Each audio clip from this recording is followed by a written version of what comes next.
We got a nice show today. First formation, morning sports talk. Y'all know what it is. Let's go.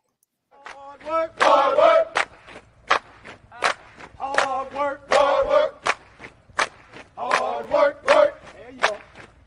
Forward! Hard work, hard work, hard work, hard work, hard work, work. There you go. Forward!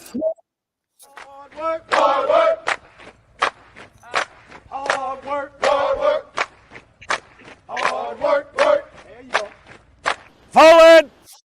Hard work, hard work, hard work. Fall in. Hey, good morning, good morning, good morning. You know what it is. It's your boy Trey, and welcome to First Formation Morning Sports Talk. Come on and fall in with your favorite vets as we get to talking about sports, life, things that's been going on in the last couple of days when we last left you. Glad to see that everyone's able to tune in today. I hope your day's going good. Yesterday, beginning of the week, so it's just getting started, getting kicked off. A lot of things going on in the world of sports, whether you able to watch it televised or not. Uh, Plenty to talk about. You had a couple of games last night in the NBA. Of course, games in the military, Major League Baseball, NHL action was going on. Some movement yesterday as far as it goes with the NFL. We're gonna get to that. Of course, yesterday y'all seen that was able to tune in. Mike Richardson of the National Military Basketball Tournament, the tournament director. He was on giving us a 411 as he gets ready to start receiving individuals. Yesterday, of course, there was an announcement. Uh, if you check the social media for the National Military Basketball Tournament, to where um, no CAC, no play. Basically, you got to have ID to determine and show that a you are in the proper eligible for proper eligibility. So, of course, moves being made to ensure the integrity of that tournament and the program.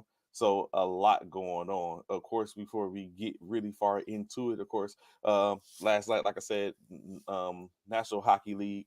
Uh, Games went on, and we know they're in the Stanley Cup playoffs. So you had 4 games last night that basically pitted those top teams, those top 16 teams against one another. The New Jersey Devils and the New York Rangers faced off last night as the Devils get a 3-1 dub over the Rangers to tie the series at 2-2 apiece. Toronto Maple Leafs and the Tampa Lightning faced off with a game that took it to OT. Maple Leafs walk away with the W 5-4 to go 3-1 in this best of 7 series.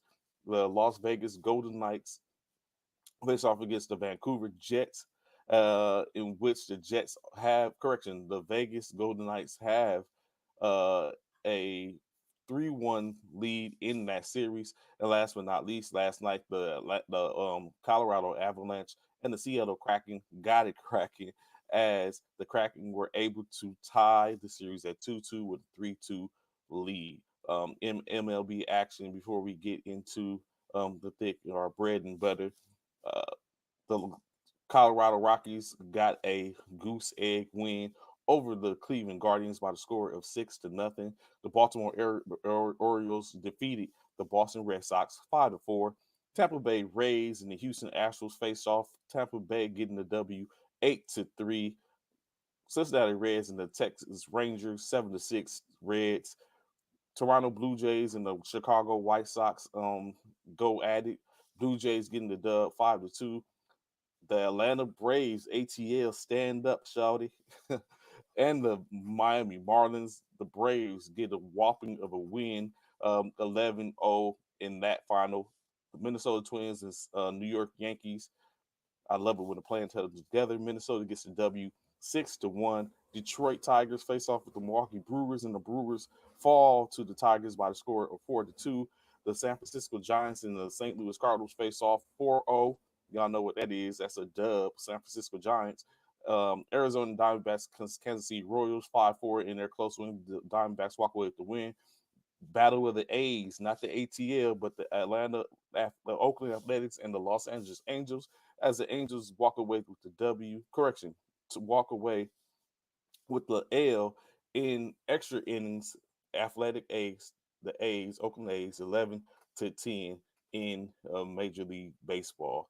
Uh, of course, a lot going on. Like I said, in when we talk about the NBA, if you caught those games last night, un, so I want to say the the outcomes were unexpected, but were they really? Is that what it is at this point?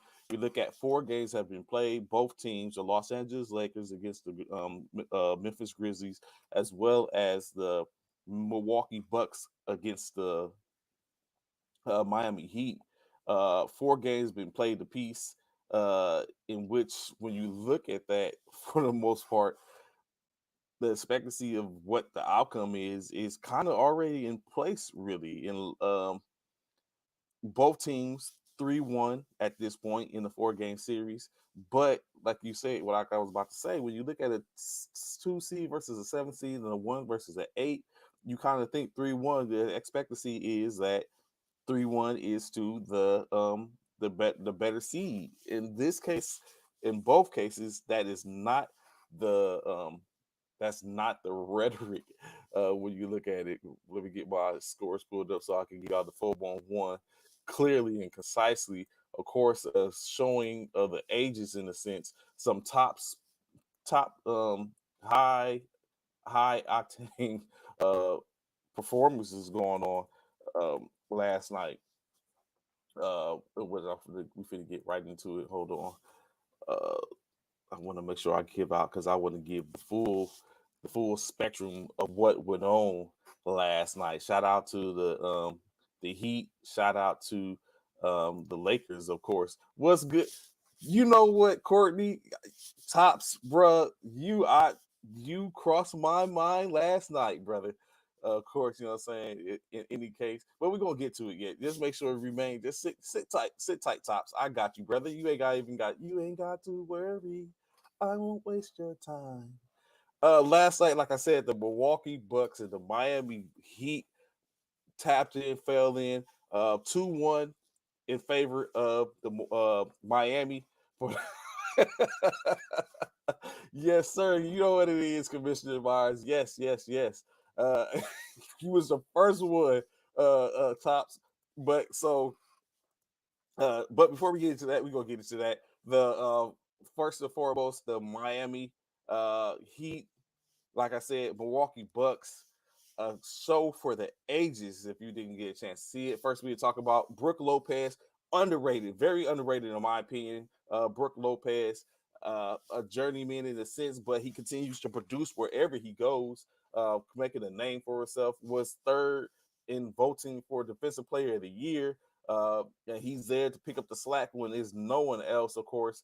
Lopez last night, 36 points, 11 rebounds, three blocks, two steals, as a top scorer for the Milwaukee Bucks last night. Giannis was in the building. Giannis Antetokounmpo, 26 points, 10 rebounds, 13 assists, one steal, two blocks. A triple double last night. 14 points, 7 rebounds, 4 assists from um, Drew Holiday in the efforts, 2 steals, 1 block to go along with that. Joe Ingles contributed with 3 points, 8 points from Cat Connaughton, 14 points, 6 rebounds, 8 assists, 1 steal from Chris Middleton. Grayson Allen contributed with 8 points. Uh, uh, Bobby Porter, 5 points, 2 rebounds. I mean, four rebounds on last night. But that man, Jimmy F. Buckets, y'all know what it is. Dropping a jewel, 56 points, 9 rebounds, 2 assists, 1 block last night as he willed the Miami franchise to a 3-1 lead with a 119-114 dub last night in game 4 of the Eastern Conference first round. Uh, now Milwaukee's on the on the brink of being eliminated early after all that they did in the regular season, securing the first round, and then you sit up and face, and this is what you do: you walk into a buzzsaw. Not to be left unseen. Caleb Martin, 12 points, 9 rebounds, 11, 1 assist, 2 steals on the night. Kyle Lowry, 6 points, 3 rebounds, 4 rebounds, 5 assists, 1 steal, 1 block. Gabe Vincent, 10 points, 2 rebounds, 8 assists, 2 steals on the night. Max Struess didn't get too much taken care of. He was actually not even a factor last night. Bam Adebayo, 15 points, 8 rebounds, 2 assists, 1 steal, and 1 block. Kevin Love, 6 points, 6 rebounds, 7 rebounds, 2 assists, 1 steal, 2 blocks last night. Duncan Robinson, 9 points, 4 rebounds, 1 assist, 1 steal last night. Cody Zeller did contribute 2 points last night. Brink, he says in the Middleton conversation, please and thank you. I guess that's like they said. That's all, folks. Possibly, maybe Milwaukee gets a dub um, back in Miami, and then if they do that, then they have to.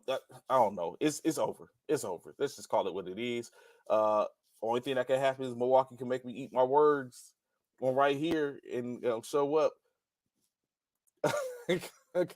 Wayne says the Bucks wins the series in 7. Saw it here first. Okay, Wayne, I got you, Coach Wayne.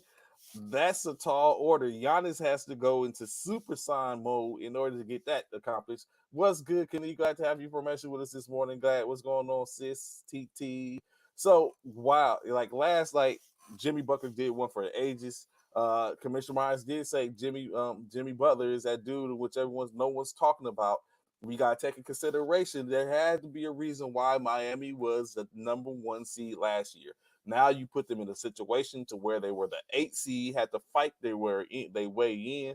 Um, they fight their way in, and bam, you basically presented with the situation to where you presented with a situation to where now the hunter is now the hunted. Change of events for the most part. Uh, it was he put it on. He put him on his back. He did everything he needed to do to put himself in that position, and now they're looking at moving on potentially. It's a tall order. I will say that. I will agree with Coach Walcott. You got to take in consideration, just like how we're talking about what Miami is or who Miami can be. We got to take in consideration Milwaukee is the overall best team in the NBA per their standings of the regular season, and they still have an opportunity to say a lot. Although 95% of the time, a team with a 3-1 lead goes on to the next round. Bucks and 6 Grizzlies are done and should be humbled.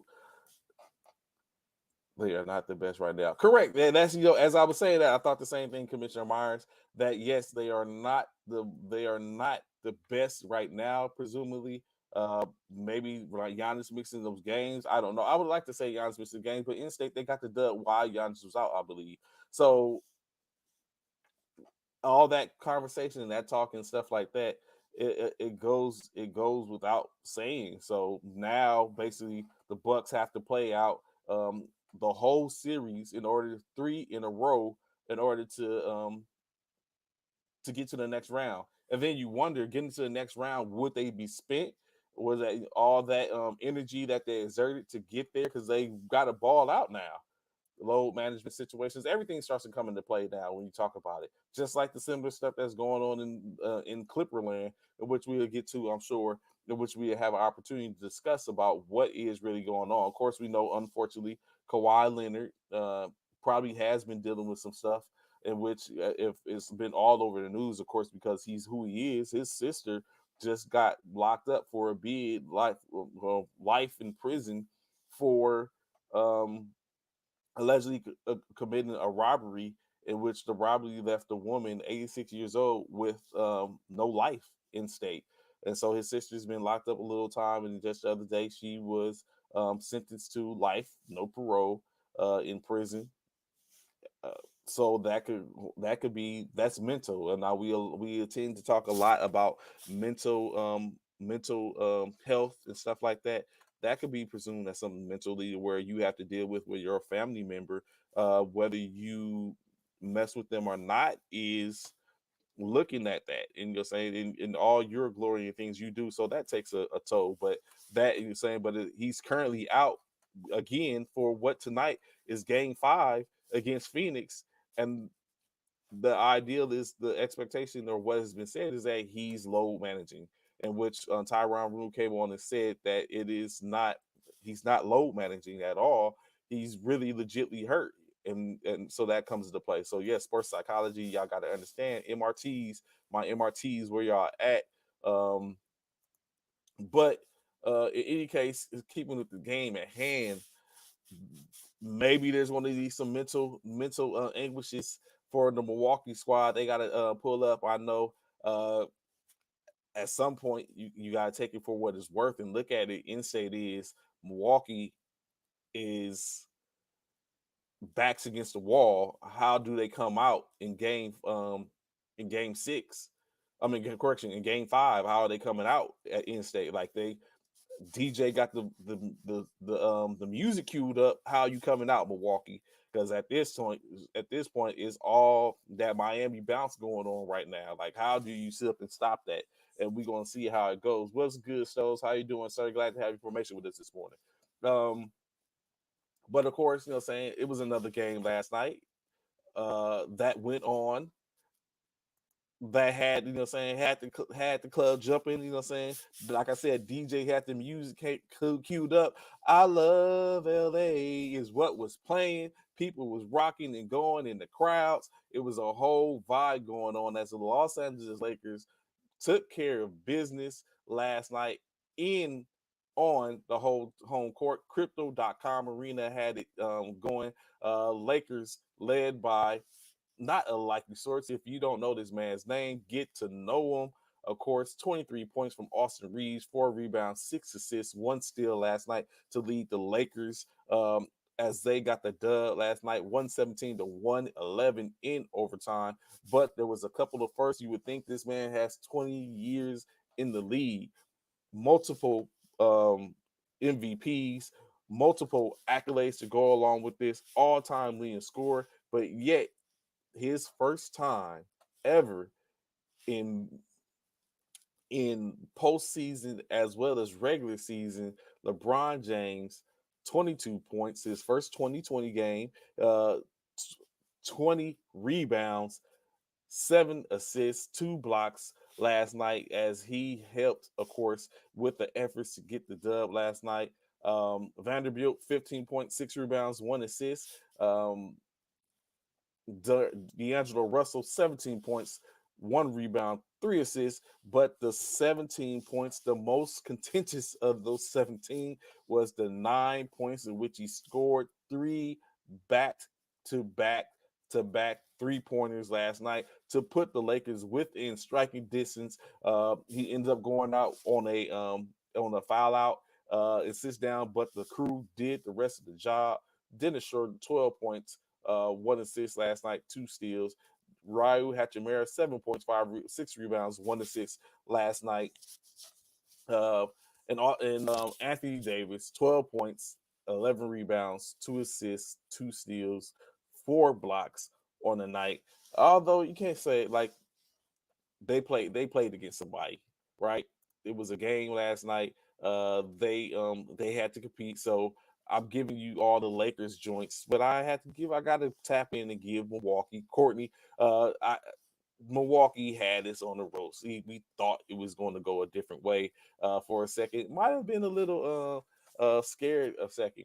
Desmond Bain showed up and showed out. 36.7 rebounds, 3 assists, one. Excuse me, I'm sorry. 1 steal on the night. Um, 14 points, 4 rebounds, 1 assist, 5 blocks from the Defensive Player of the Year in Jarrett Jackson Jr. Xavier Tillman, 12 points, 8 rebounds, 6 assists, 1 steal, 1 block. Santi Adama, 2 points, 1 rebound, 2 assists, 2 steals. Luke Kennard, 6 points, 4 rebounds, 1 assist. Roddy with 9 points last night.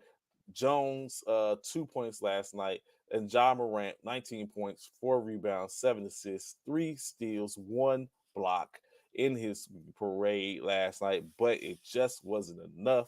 Uh, Coach Walcott stating that he stands on his words. Lakers 2023 champions, however, he is concerned, in which you can read high screens and roll actions, having LeBron in the corner a majority of the fourth quarter is concerning. And you know what, Coach?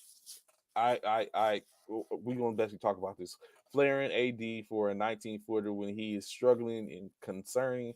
Other step up last night again, but when the rubber meets the road, let's say Golden State next series, Brian and AD need to be Brian and AD. What's good, Coach Cal, brother? Been missing you, man. You ain't been here for the antics and concerning. What did you say? We didn't get a chance to see Alonzo. I had some things to say yesterday, wondering where you was as we was talking about Jalen Brunson. Um, he said Ja hurt the Grizzlies last night. AD is made of glass. You better hope he stays healthy. I saw a lot of course going off in the comments, of course. But like going back to what Coach Wayne was saying, Coach Walcott is saying, I agree, Coach. I sit up and I grimace. Honestly, I'm not going to even hold you. I grimace when LeBron gets the game, especially when we need late game action from him, because I've always wondered, like, is he going to shoot? I understand he has, saying he holds the most shots made in certain aspects, but of course, if you put up a lot of shots, potentially you're going to hit some of those shots, and so he's not a consistent shooter or at that clip. So I really grimace when he gets the ball in those certain actions. I was yelling at the screen last night. I was like, why is Austin Reeves not touching the ball in these last 6 or 7 minutes in between the last 2 minutes of the regulation and almost the whole overtime? The man was doing his things. It's a different type of aspect when he has the ball in his hand. Why not get the ball in his hand and allow him to create and find people? So I was looking at that. LeBron with the ball in his hands really had me wondering what was going on. Like you said, AD taking 15, 19, 20 footers, and for like he's just watered like that. It was just I was going in last night talking to the screen. So true enough, like you said, Coach Ham needs to get those guys under control and understand that that he has schemes and he wants things to happen and kind of like not get blown off and to allow LeBron to take over in that case. Not Tyus, I'm sorry.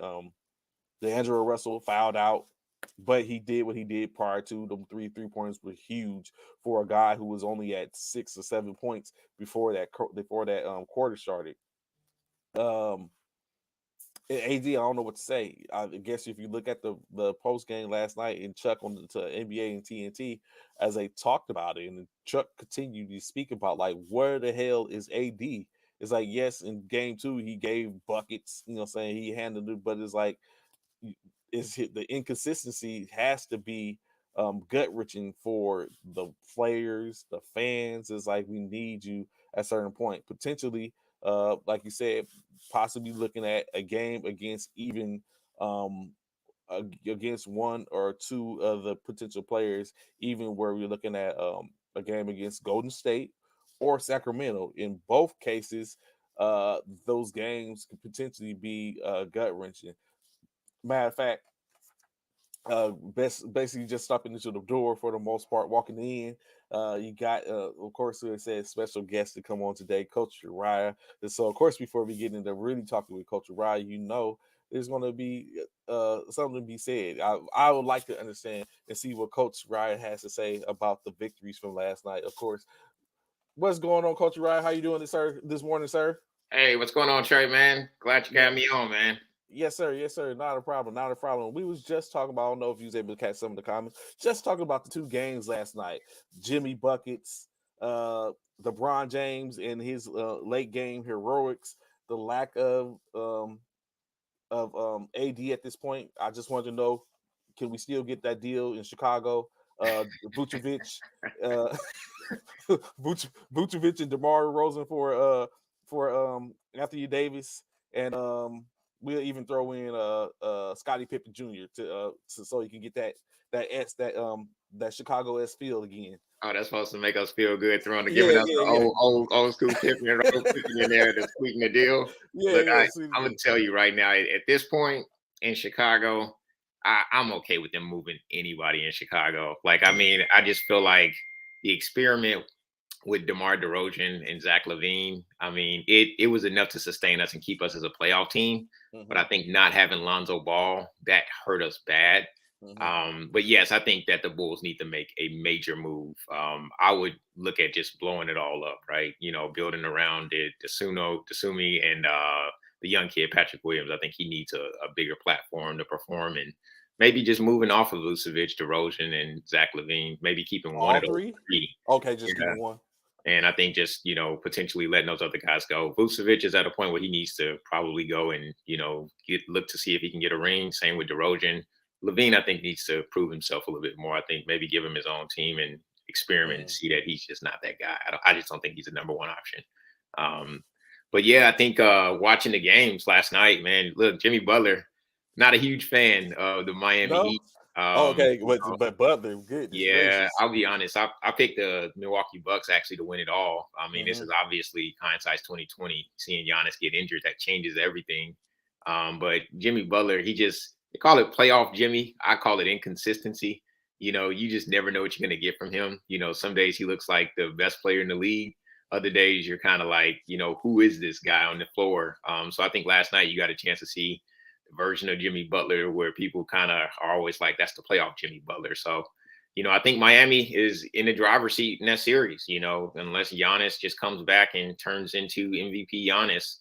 I just think that Miami Heat is in the driver's seat. And I'm the Boston Celtics sitting back watching this. I would say the Boston Celtics and the Philadelphia 76ers probably have to be standing by and the happiest of everybody to see that the Milwaukee Bucks are on the brink of getting put out, because I think that they were probably the biggest threat to, that's just a team that they just can't beat, I don't think. But Bishop, go ahead, take over. I got the call quick. What's going on, Coach Uriah? How you doing, hey, man? What's going on, Bishop, man? Yeah, so same different day. Same thing, different day. Lakers, I'll say this, it's not good to, throw a whole bunch of stuff out there and not be able to back it up. Dylan Brooks, they woke up a sleeping giant. I think that the Lakers were just, slowly getting by. I don't think that they were performing at that level. And it's almost like, why wake up a sleeping giant? You got players on that side who can turn it on. And obviously, they're motivated. They're playing for something completely different. The Memphis Grizzlies, and I know this is your team with Ja, but they have been a thorn in everybody's side all year, right? Right. So look at that team, and nobody's happier than putting those guys out, right? The entire league is kind of turned on them. Just with the whole Ja situation, Dylan Brooks recognizing himself, he kind of brought a lot of that on himself. So I think at the end of the day, he's got to own that. Hey, you put yourself out there, you threw your team out there for people to kind of come after. So at the end of the day, the Lakers are, opening up and standing to the task, and they're taking it to the Memphis Grizzlies. So I'm gonna be honest with you. I don't think it's over. I still think it's going 7. So I still believe in Memphis. I do. I still believe in Memphis because, again, Memphis, of course, if the Lakers win, it is what it is. But again, we of course, we all know they don't have 100% Ja Morant. They don't have 100% Ja at all. They got a 90% Ja Morant, after that injury to his hand. So, I mean, he's still doing what he's doing what he can, but I just feel like that if with 100% Ja, it would have been a total different game. Well, In my let's be real. Mm-hmm. Before the injury, nobody truly believed that the Memphis Grizzlies were going to win. I did. Because you don't come on, Coach Uriah. Don't act like the Lakers hasn't had problems with Memphis throughout the season. It wasn't so for me, it wasn't the Lakers through the regular season. It was the fact of when you get into the playoffs, like your game becomes like it changes. And for Ja Morant, that athleticism that he shows, like, I'm gonna be honest, being a Chicago guy, He plays very reckless, like Derrick Rose used to play. And in Okay. the playoffs, if you can't consistently hit a mid-range jump shot or extend the floor, you're going to get exposed. And what he consistently keeps trying to do, he keeps trying to use his athleticism in the playoffs. You can't keep jumping over everybody thinking you're going Right. to every play. So the hand injury, he's got to take ownership in that. You created that yourself. You don't go trying to dunk on Anthony Davis, hurt your wrist, and now your team, who's already, hurting, you got so many injuries to your front court. And let's be real, Jaren Jackson is a great defender, but he ain't no true second option. So John Morant, they need you on the court. So for you not to be on the floor, you can't rely on Desmond Bane to carry the team. So John Morant, in my opinion, and I know I'm gonna get some flack for this, I think he's a number 2. I don't think he's a number 1. I think he's a number 2. Disrespectful. Yeah. Wow. A number 2? Yes. Why do you say that? Because of all of the things in which you just mentioned is why you put him at a number 2? So he's kind of like athleticism. He's just athleticism and nothing else. He's like the opposite of Jimmy Butler. There's no playoff version of John Morant that stands out when he comes to the playoffs. You get this version of him that just disappears, and you're kind of like, well, what just happened to all of the antics and the John Morant where he's scoring all of these points in a free flowing transition? You're not going to get those baskets in the playoffs. So that version of John Morant, we're just never going to be able to see it to the extent of what we're seeing from De'Aaron Fox. De'Aaron Fox brings something to the table different that Ja doesn't do, and that's he can shoot the ball. He has speed, he has athleticism, he has it all, but he can shoot that basketball, and that's what separates him. And I'm gonna be honest, most people wouldn't take De'Aaron Fox and Ja Morant and put them on the same level. I don't think they're on the same level. I think De'Aaron Fox is clearly showing that given an opportunity to be able to play in the playoffs, he's one of the best guards in his league. So let me say this, Uriah, and I know I'm gonna get a lot of flack about this, just like you calling John Morant a number 2. Yeah, John Morant reminds me of one of the greatest to ever do it. Michael Jordan came out of Carolina not being able to shoot the ball like that. He wasn't the greatest shooter. He was just high flying. He came out of North Carolina. It came into Chicago. Since you're a Bulls fan, you know this. right. That's why he was called Air Jordan. Facts. He was called Air Jordan because his athleticism, the things he could do and manipulate his body with the ball in the air is what gave him the name Air Jordan. John Morant is that same prototypical Michael Jordan in the beginning. Now, I totally agree. John Morant, when it comes to being above the rim, he's probably one of the best in the league. He does need to develop a jumper, though. I absolutely agree with you in that aspect. He does have to acquire a jump shot. But when he does, if he does, just know this dude is about to be that dude. Yeah, he would clearly be a number 1 without question. You see, Sam basically says that Fox is definitely better than Ja. Do y'all agree with this now? Because we know, of course, saying that Ja won his rookie of the year not too long after De'Aaron Fox. But is right now the development of De'Aaron Fox ahead of that curve in Ja Morant? Would you say, or is there a comparison? I would agree with Simp on that. I think that Fox, the fact that we've now had an opportunity to see him in the playoffs, like there's a difference. Like when you're an all-star in the regular season, superstars are born in the playoffs, and I think that Fox has taken that next step. Win or lose in this Golden State series, I'm gonna tell you right now, nobody had any expectations for the Sacramento Kings, making the playoffs. The fact that has been the most exciting series that anybody can watch in the playoffs. And here's the thing: you remove De'Aaron Fox from the Sacramento Kings, and you have a very mediocre team, right? Take Ja Morant off of the Memphis Grizzlies, and they actually get better.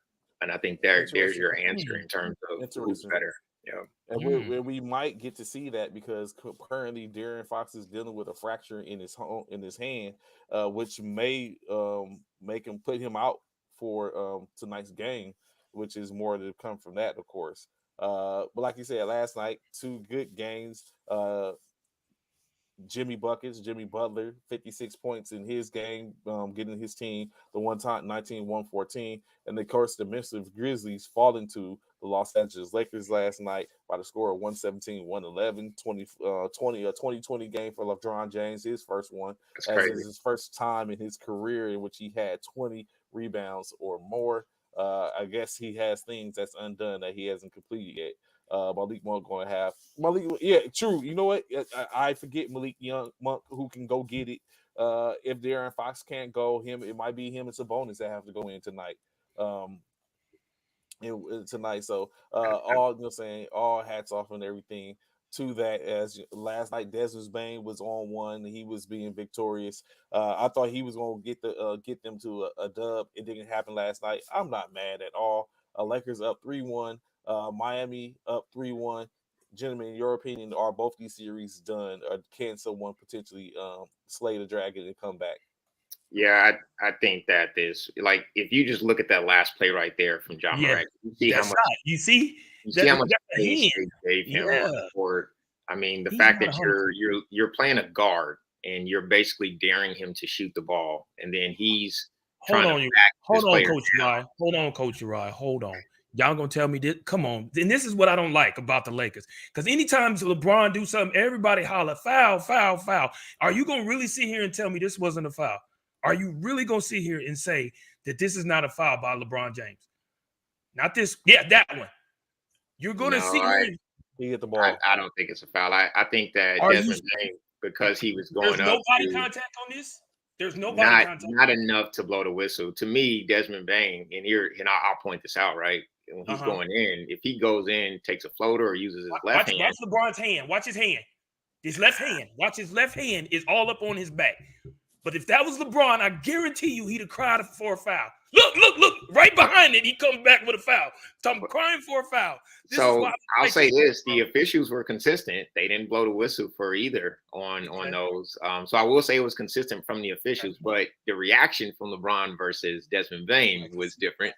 But it was consistency from the officials not to blow the whistle on that. So yeah, I get it.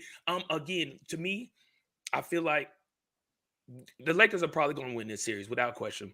Because again, like you said, Ja can't shoot the ball. You just saw a second ago, Ja Morant. So what we not come gonna up do short. is say, Oh yeah. we're not Oh no. gonna What say you're not gonna Ja. do is No, what you're we're not not gonna do. gonna say that. Yes, I am. I'm Ja, gonna do just Ja like I'm gonna was do you. just I'm gonna do you just like you did the me game when you before. talked about the Lakers. I mean about the raggedy 49ers and wanted me not to take credit because your quarterback wasn't what it was. I'm gonna do the exact same thing. Y'all do not deserve to be happy about a mediocre Memphis Grizzlies team with hurt players. You do not deserve to be over here. Woo, I'll take the win. Don't woo on a team who's not doing anything, bro.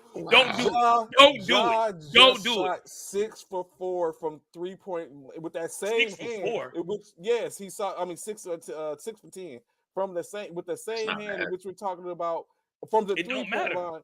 When you That from the doesn't same matter. from that same hand that you're talking about now, all of a sudden It doesn't can't matter. do that, bro. Yes, I can. Just like you did it when you talked about the raggedy 49ers. Yes, I can. But Do it's not a take difference. it's not a Basketball is a different A sport is a sport. It's contact, non-contact. It's the same basketball thing. is a different This sport. dude here. In You're right. basketball, there's Right. other Let me tell you, people, Coach Uriah. i.e. Unfriend, Dave. unfriend Amir, man. Unfriend him on Facebook. Basketball is a This different dude is type of wishy-washy. story. You have just Unfriend like him, man, because he is Desmond Bain wishy-washy, man. dropped Oh, 36 man. points last night. Desmond Bain dropped 36 points. You my you wasn't gonna get that from we ran out. bro. We ran out of wishes in state in the 49ers. But Desmond Bain dropped 36 last night. You know what's Jaren crazy? Jackson had a double-double. Desmond Bain has probably been the most consistent player for the Grizzlies all year, I would say. You know, I know in the playoffs it's kind of been up and down for him, but he's been consistent. You know, he's been that. Honestly, I think he's been the number 2, kind of stepping up in terms of where guys aren't given that offensive push. And he's been that for the team. And I think it's kind of the same thing Malik Monk brings off the bench for the Sacramento Kings, you know, which is kind of funny, right? Malik Monk he's been a journeyman.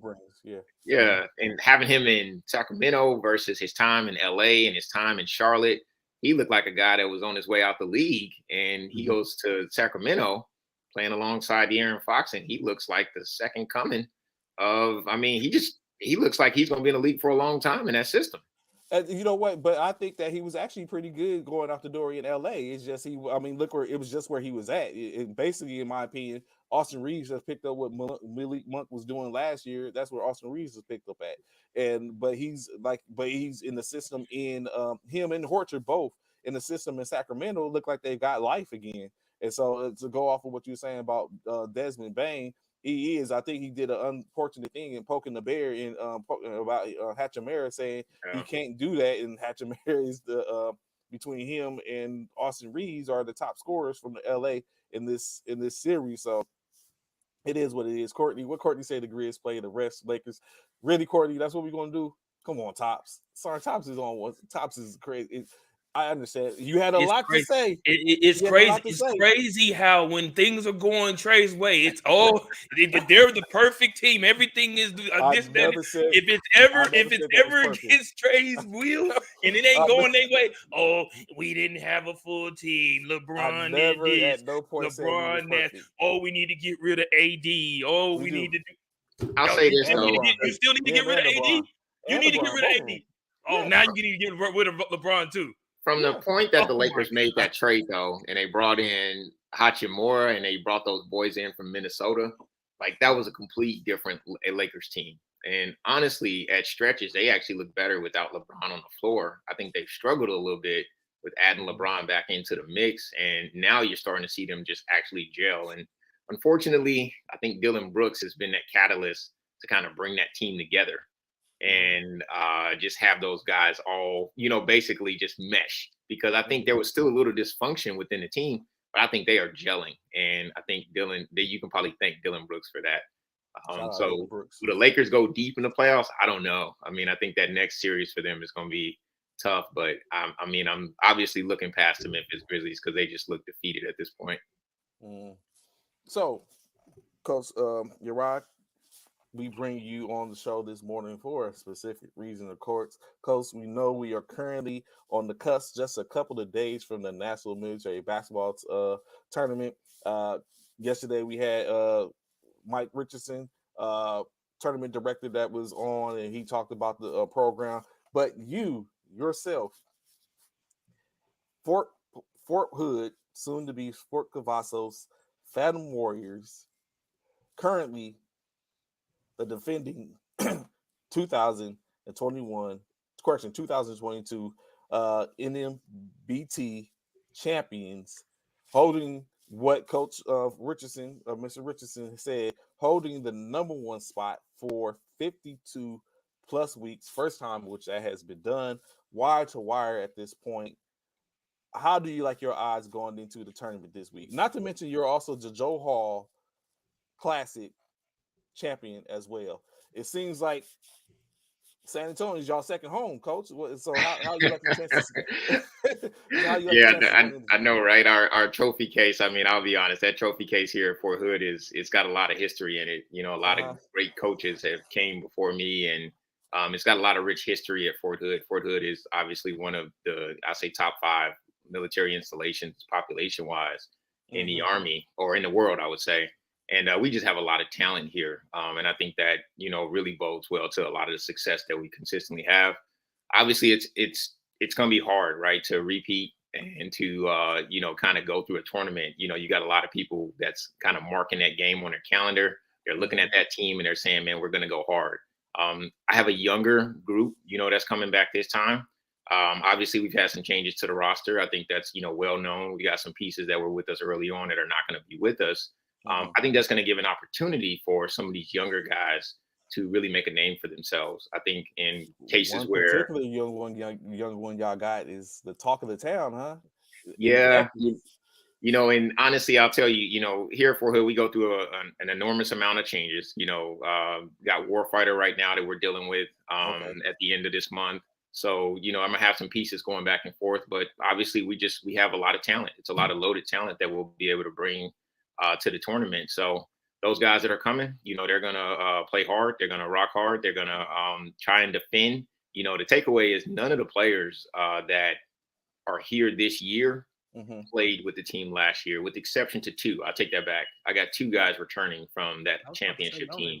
So the takeaway is Wow. Yeah, I was about to say, they wow. don't know what they're in store for, right? They don't know What what they they're expect. about to Okay. experience. Yeah. So having that conversation with some of these guys in practice, in a way, they're kind of treating it as almost like another tournament or another event. So for Mhm. them, this is one of those things where they're going to have to come to the table and immediately understand, why are these teams going so hard at me? Why do I have this extra added pressure on me? Why are these guys, you know what I mean, going in my head like this? They're going to take the brunt end of, like you said, those 52 plus weeks of being number one. And that young guy's going to get thrusted into a situation that's going to be like, dude, this is different. You know, what's going on here? I'm playing against some all armed forces caliber players. Mhm. And really, at the end of the day, it's a great opportunity for them. You know, there may be one or two of these young guys from here that maybe the all armed forces coaches weren't looking at. And hopefully they can get a look at him and say, wait a minute, that's a guy that wasn't on our radar. This is somebody we can look at. So I believe that that's going to happen. But in terms of our chances, I always like our chances. You know, you don't put a team into a tournament to go and say, oh, we just want to go and compete. We're coming down there to win. We're coming down there to compete and compete at a high level against every team. Now, obviously, I've been to some tournaments where we've gone 0-3. We won one game, we won two games. I went to some where we've won every game. There's going to be a different set of challenges for every tournament you go to. And I'm just looking forward to being able to coach against some of the East Coast teams that I haven't played against or I haven't seen. Fort Gordon being one of those teams, I haven't played that team all year. I saw them early on in October, so it'll be That's the fun to first see them. person to shoot too. Yeah, ENC Marines, this is one that I haven't seen this year, so I'll be able to get it to take a look at that team. The Carson, when we played them earlier in the year, they didn't have their full team. So obviously they're going to probably be fully loaded this time. And for my guys, this is great competition for them. My guys have played against 5 colleges this year. You know, I know there's been quite a few teams that have had an opportunity to play against colleges, but my guys have had the experience and played at high level basketball. So for them coming to this tournament, this is going to be a completely different, you know, feel for them. So, and I'm excited for the guys. I think they'll do well. And I'm looking forward to competing against the coaches and competing against the other teams that are coming. My So, question for you, go ahead. Coach. Yeah. Yeah, Coach Uriah, real quick, Trey, is okay. I heard you coming in with two veterans who've played in the tournament before, but Correct. you have you know, Oh no, I think we lost Bishop. He froze up. He froze up. more So, okay. rookies or more, you know, newer players than you. How how as a coach? I'm sorry, my internet. How as a coach do you prepare those that hasn't been there before to go into a tournament which this type of magnitude, to prepare them mentally as well as physically to be able to uh, withstand something in which they're about to go up against? I think you do that through giving them competitive games throughout the year. So, like I'll use as an example, right? We played against Mary Hardin Baylor. That's a Division III school. Right. We go out and we beat this Division III school, which I was very impressed with my guys. My expectation going in, I just wanted to keep the game close, and my guys came out and they played really well. We go and play Temple College, completely different story. You're playing against some Mm-hmm. grown men. It's a JUCO. So now we're getting beat up on. You had an Mm-hmm. opportunity to go play against Blinn College. And if you guys remember, that's where Cam Newton came from. So it's kind of a factory for a bunch of Division I prospects that they kind of send on to go play at higher levels. Blinn College was different. They ran us out of the gym. That was not, yeah. And I tell you, there was some grown men playing at Blinn College, and my guys found out very quickly, don't open your mouth and talk trash to teams you don't know anything about. And that game got very quiet very quickly. So they humbled them real quick. Yeah, it was Quick. very humbling playing against college. So I would tell any military team out there, before you schedule to play against some of these JUCOs, do your homework. You know, make sure your guys understand. You open your mouth, that might be the last time you do it. We had a chance to go and play against Cedar Valley College, and as you can kind of see, they're playing against a lot of different teams, a lot of colleges. But I'll tell you, the most competitive team that we've played against this year was at Air Force Academy. The Air Force Academy, in my opinion, and that was the prep team, excuse me. I don't want to say Air Force Academy, but the prep team. And that was TL, the well-renowned coach. He's been around military ball, nothing but great respect for TL. TL, in my opinion, has one of the best teams, and that game could have went either way, right? We won it on a last-minute shot, from Echoes, but at the end of the day, that team had it all. They had the size, they had the speed, they had the athleticism. I was very surprised at how we performed against that team. And I think that those games help prepare our players for what they're about to experience. Now, the kicker is you can do as much as you can to prepare them and keep them ready. But Fact. when you go into every tournament, you have to go into that tournament with a completely different mindset. You can't go into it thinking, "Oh man, we beat this Division III college. We should be able to run through every team here." That's not necessarily the case. And I think if you look past opponents, you don't do your homework, you don't scout these teams, you don't, really take it to you're gonna get, in my opinion, beat up on early on, or you're gonna get surprised early on, and you could potentially, get put out of an event that you should be performing better in. And that's happened to us too out here. So I'm looking at it from all angles. And that's some of the things we're doing to prepare these young guys, having them play against tougher competition, putting them in practice, maybe not calling the whistle like we should, telling them to play through a lot of things, telling them, hey, these are the things you're going to experience when you come to this event. That kind of helps shape their mindset. So, Coach, going back to some of what you was just saying a few minutes ago, like you said, Fort Hood is one of the largest installations in the military. So there's a lot of talent going on. Going that saying Ronald Traps yesterday talked about how there's a large selection of people that's on the installation. He said roughly about 7 Division I players on the installation.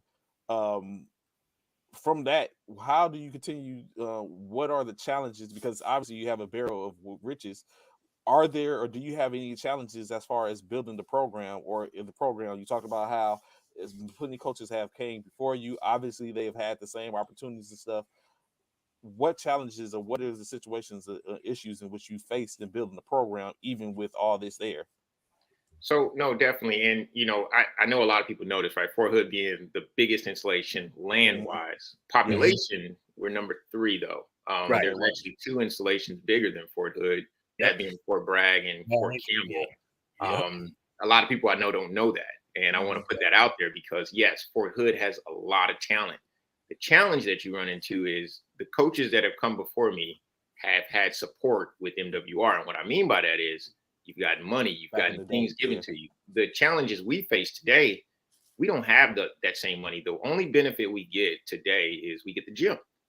That facility is provided to us. The players today, the biggest challenge you have is they all have to come out of pocket to cover a lot of the funds. And the more competitive players are less reluctant to come out of pocket to pay for things, especially because they've already played their college level basketball. They don't want to, get back in the fight, get back into practice. A lot of this stuff has kind of passed them up. So for most of those guys, if they don't see the benefit to where, okay, where's the benefit? What am I getting out of this? If there's nothing there for them, that's the challenge with getting those competitive players to come out. So like I'll use as an example, this roster that I have coming out, there's quite a few players that have played some college basketball, a good majority. Are all of the Division I players, the former Division I players coming out? No, they're not. And in a way, sometimes that's a good thing, right? Because it gives an opportunity for some of these young guys to make a name for themselves. So the challenges we're faced with today tie directly to some of the same issues you hear from a lot of other teams. Players having to come out of pocket, that's a very personal thing for them, right? Am I going to spend my own personal money and volunteer time to go and do basketball when I just did this for 4 to 6 years in college? Why am I going to go and do it in the military? That's a tough conversation to try to convince some of these competitive players. It's hard to get some of those guys to even want to come out for all Army, to be honest. And I was very surprised to see that we had, I think it was easily over 10 to 12 players from the men and women's side that actually got a chance to try out. A total of 8 that actually made the All Army team and actually walked away with gold medals. So I think being faced with the challenges we have today, I would say that it's probably a lot more successful today because we have the restrictions placed on us from not having the funds from MWR to support a lot of these events. So for us to be able to sustain and, stay this competitive through not having the funding and support from the MWR, I would say the guys today are probably performing a lot better given the restrictions that they have. Okay. So you just said, Coach, talked about the All Army team. Or will you be coaching again for the All Army women's team, or moving up to the men's or anything like that, or what's going on with that? So, believe it or not, I'm probably about 3 to 4 months away from retiring. What? Oh, Um, he better yeah, welcome to the so club. Welcome to the club. Pre-congratulations. Pre-congratulations. yeah, so I'm in Pre-congratulations. there check my grass every morning, club, and yeah, I gotta make sure I You got keep that it. short timers attitude, sir? You got Yeah, that keep short my timers feet. attitude? But I am rocking, my all army gear. Yeah, I I'm see you. I blessed. see you. Yeah, blessed to say that all military basketball and being able to operate at the all army level has obviously given me a completely different experience in basketball, and it's allowed me to get my foot in the door with colleges and being able to coach, being able to go out to all of those colleges. Most of them turn right around and they ask me about the players, but on the back end, they're also turning around and they're asking me if I would like to come and join their staff. So one of the things, and I kind of kept it pretty close hold last year, is I was able to join the college staff while I was on active duty, and I got a chance to actually join Mary Hardin Baylor staff with their women. And I'm potentially looking at some gigs in the Texas area. I got to keep it close hold because I'm doing some interviewing right now. But if not, I'll probably continue to keep working over at Mary Hardin Baylor and working with them. But in terms of All Army, no, sad to say, it'll be a one hit wonder for me going to the All Army level, because obviously for the Army you have to be active and in order to be able to coach. Now, if by chance I'm still active duty and I'm in, I wouldn't mind coming back and helping Paul, and obviously putting my resume in, because there's no guarantee that I would be selected as a coach. I mean, nobody knows who's being selected until obviously you go through that process. So for me right now, I would have to say no, I probably wouldn't. I'm still working with some of the players, off on my own and just helping them out. And I'm gonna tell you right now, Fort Hood is just the amount of women that are here that can play at that level. We have probably more talent now, even though we don't have the team going on the women's side here at Fort Hood, than we probably do on the men's side, and believe that or not. So of course, with retirement, just like some of the ones that have come before you, are you going to completely utterly disengage from military basketball as a coach altogether, or will you still be around, or just to sit up and be someone, a voice for whoever the upcoming coach is, or upcoming coaches out there that know that the name you coach Uriah Hunter rings out? What's the situation with that? So I know you guys see me. I'm pretty active on social media. Mm-hmm. I work pretty closely with the guys from Soldiers to Sideline. Lee Mm-hmm. Klein, if most people don't know, he's one of the figures in charge of, Soldiers to Sideline, or on the basketball side. And I call him the first family of basketball. He started the 5-star camps. I've been working pretty closely with him in terms of, finding opportunities and jobs and things like that out there. And he does a really good job of, plugging in military coaches. The one thing I will say is Oklahoma. They've got a coaches clinic, free clinic coming up. Those guys are going to be there. You're going to have some college coaches out there as well. So for me, will I be able to continue to do military basketball? It just depends on where I'm at. If a job opportunity opens up, and let's say, for instance, I move to Louisiana and I'm down there in New Orleans, maybe I can come over there and help Fort Polk out. If I'm, in a completely different area and it allows me to have the time, I can do it. The challenge is when you're on staff, and this, the college schedule is almost similar to the military schedule, whereas from August all the way through March, you're involved with basketball. So the biggest challenge is you just can't do it. You don't have the time to.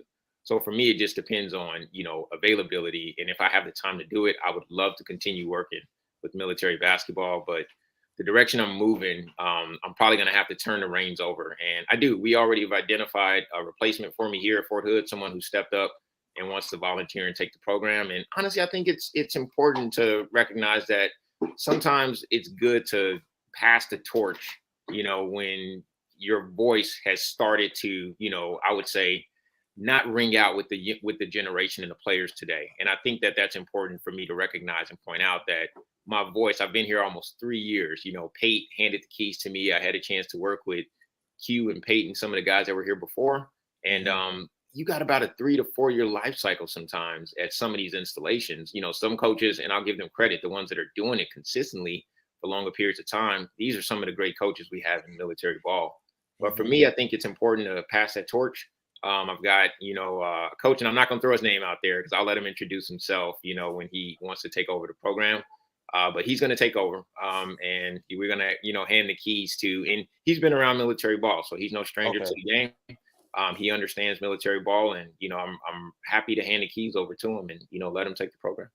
You're gonna have a large. That's going to be huge. To take over the Fort Hood program, especially when it has continued to have success. Yesterday, we talked about it. Yesterday, this is the 14th annual National Military Basketball Tournament, and at least 4 of those championships have gone to Fort Hood, with no one else even getting the smell of a second one yet. Well, I'm very sure they smelled it, but getting the opportunity to take a second one. So it's going to be huge. So when that coach pops up, when we finally get that coach's info and know who it is, and of course we'll talk about it then, of course, going forward. So going back and talking about the what has been the success of Fort Hood in the NMBT. What do you think about the field for the most part currently? When you look at you're the number one seed. First off, you say you got we know you got Gordon, who you haven't played with, being a Midwest organization installation. Now you're going to and you saying you're going to walk into some of these organizations or installations from the East. Or what do you think about the field this year in the top 16 or top 15 of the top 15? So I think honestly, and this is me being realistic and transparent, right? I think you take the seeds and throw them out. And the reason you do that is because obviously the teams that people have had early on are not the same teams that are going to show up to this event.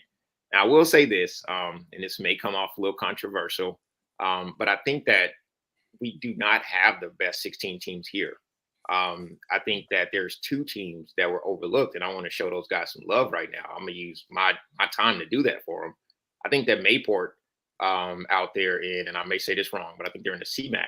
I watched that team all year. And, I'm not from that area, never played in the CMAC, but I think that is a team that was overlooked. And when I say overlooked, I think that those guys have performed really well all year, and they clearly deserve an opportunity to be here. Clearly you can't have every team here, but I'm talking about teams that I feel like were overlooked. The other team is the team that just won the Pac West. That's up now. Was that Miramar, right? Yeah, well, not Miramar. I'm sorry. The runner ups, the Navy team. I think it was the San Diego. I think that was San Diego. Yes, Naval Base San Diego. Correct. Yeah, I think those guys. I think it's just a sleeper team. Kind of came out of nowhere. I think that team might have been a little overlooked as well. And for me, I look at the field of 16, and you've got some great teams that are there. So obviously, I'm gonna point out the fact that, hey, if teams are being overlooked, I'm not going to, how do you say, crap on another team and say that these teams don't deserve to be there. There's just always so many great teams in military basketball, and it's hard to get the right 16 teams there. But I think there's some things we can do. And I'm talking about the folks at the top to try to, streamline that process and getting some of the teams out there as well. So Coach Alonzo's got one. He said he's got a question for you, Coach Johanna. He said, bring in 2, you got to take out 2. You bring in 2, you got to take out 2. So there we go. So I think we're gonna get a little bit of controversy here, though, right? So let's go. This might come off as a little controversial, but if I had to take 2 teams out, obviously, and I'm gonna say that 2 teams deserve to be in. First team I'm gonna start with is, and this is my boy, one of my best friends. I love him to death, but Fort Worth has been inconsistent all year. And I think that the way they performed in the Central, they did make it to the MLK tournament. I think when those guys are healthy, they're one of the best teams. But if you're looking at body of work, I think that's one of the teams you could have potentially looked at. And then I'm going to be honest, I do not believe that Hawaii Elite has done the body of work to deserve to be there at Nationals. I think that Mayport has put the work in. They've played a lot of consistent games, and I think that they have the body of work to actually be there. So if I had to pick teams that I don't feel like have done the work, I would say those 2 teams. And I mean, I'm just keeping it 100. So there you go, Coach Alonzo. You got what you asked for. Add Mayport in San Diego. Remove Fort Worth and Hawaii. If he had it that way. Okay. It's so y'all, like you said, y'all have Gordon first off. I almost asked a question, but I don't want you to give it up. what Deontay say? I have to show that sorry clip. Why it got to be a sorry clip, Deontay, man? I'm just man, I'm just putting up clips, bro. That's all. So, I'm just putting up clips. so if with who's all in your? I know actually we have it, but who is all in your region? So I got Fort Carson, ENC Marines, and Fort Gordon. Okay, Fort Gordon, ENC Marines, and yourself for Fort Hood. Uh, y'all got Gordon first off. When do y'all So play Gordon, on Friday or Saturday? they We the get first game Gordon at Friday at 8:00. 08. 0 in the morning? Yeah, In the morning. Yeah, come on, so stop it's acting like you early don't know the morning game. game, bro. No. Like Clay, you act like I knew, like I seen the video. I hadn't seen the video, man. I'm just posting videos of military basketball, bro. Clay weren't on fire over that video, man. No, right? I didn't see the video, bro. I'm just seeing it on the page, and I just posted it. Oh, so 8:00 on Friday, huh? Okay. You know what? You acted like that retired veteran that act like you wait for the last 20 years. You ain't got up at 5:00. Oh no, yeah, I get up. No. I just need to. I need to know because I know my daughter and all of that at school and all that good stuff. So yeah, I just have to get over there, after I drop her off or whatever. However, but okay, I'm there. Where y'all playing at on Friday? We'll be at Chaparral. Chaparral. Okay, that's right around the corner for me. So yeah, I can make it there pretty easy. That's what's up. I'm there. I'm there. I'm looking for you, Coach Hunter. I'm gonna be looking for you. I'm coming straight for you. I'm looking for you. I'm gonna try to make that game because the chances are it would be because I'm probably gonna get in early in the morning, so I might still be asleep. But I don't know. I might feel like we getting ready to strap them up, and I might be there in time in the gym, jumping up and down like, "What's good, coaches? Let's go. Let's get it." So we'll see it, of course. But it has to be seen. So, Coach, I asked a question, right? So you all didn't play this year in the NBA, which saying shout out to the NBA. They got a lot going on as we talked the last couple of weeks or so. A few teams didn't play in the NBA this year. Of course, not really anything particularly. What was the reason that Phantom Warrior didn't decide not to play in the NBA, or was it just a time for y'all to do something else, or like you said, players coming out of pocket that takes a spell? Why didn't you see Fort Hood in the NBA this year, competition wise, and have to go the independent route? I'll tell you, man, where do I start with this one? We were in the NBA the past 2 seasons. The NBA has, some of the best competition. I love the format. I love the camaraderie with the coaches and the teams. The reason we pulled out is because it was a conflict of interest between us and not so much as private organizations, but the actual commissioner in the NBA. And I'll be very transparent with that. We just didn't see eye to eye. And without getting into details, there were some things that I didn't want to impact a lot of the service members' careers with why we pulled away from the NBA this year. And that's just me being 100. And I'll kind of leave it there. But we had no issues with playing when we did play there. It was great competition playing against the teams. But when I had a chance to talk to my sports office, some of the things that were going on behind the scenes, I know a lot of times players always talk about politics behind the game or things that they can't see. My guys were very aware of everything and the reason why we chose not to play in the NBA. And it was more so to protect my guys in reference to their careers. And it's not so much as the organization of the NBA, but just a conflict of interest between us and the commissioner of the NBA. Okay, understood. Hey, Coach Hunter, you see Calvin has this, you see his comment. What do you think about that? Being that y'all do have that first game, I'm sure y'all coming in Thursday evening, Thursday afternoon, so you don't have to worry too much about travel, even though you're only up here at Fort Hood about 2.5 hours away. But do you feel as though the early game is a factor coming in with these young men in this first game out the gate? For it being the very first game, I think there is a benefit to us driving up. And I do have a majority of these guys coming up Thursday night because I know if they try to drive up 5 a.m. or 6 a.m., Murphy's Law takes over. Every time have something happen, guys aren't going to be there on time. I'm going to have some guys miss the game. It always happens. I had it happen last year when we went to Joby Hall. I had it happen at Nationals. We had guys traveling back and forth.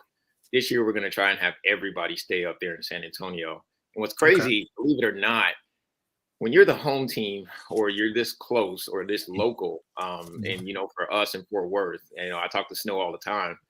The challenge is there's a lot more distractions because you have those distractions because you're close to home. That part, I see up asked that question the other day, like the difference of being a home game during the playoffs or away team. But don't you have somewhat of an advantage though, because you do have that home court feel, because you do have more local supporters in the area to be able to come out and support your team compared to people that's coming from Hawaii and Colorado and places of that nature.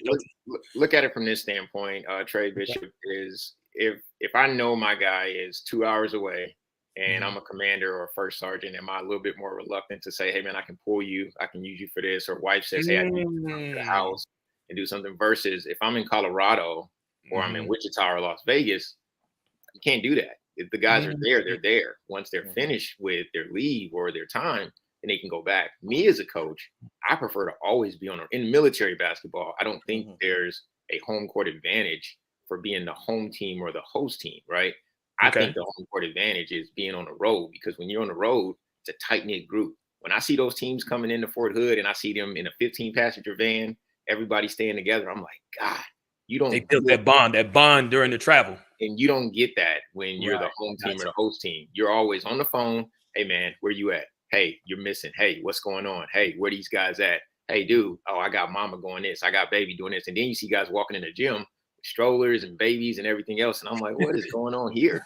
And, you know, I got 2 benches. I got a bench full of players in the front, full of babies in the back. And I'm just like, you know, I've been on the sideline at times sitting here having to hold babies in my hand while I'm coaching, man, to put some of the guys out. So that's funny, but it's true. I'm not a fan of being this close and being able to play, which I know this kind of helps because I can get guys to travel up really quickly, but I prefer to be on the road. I prefer to be out of the state, you know, where I'm at. And I think it just bodes better for, you know, teams in military basketball.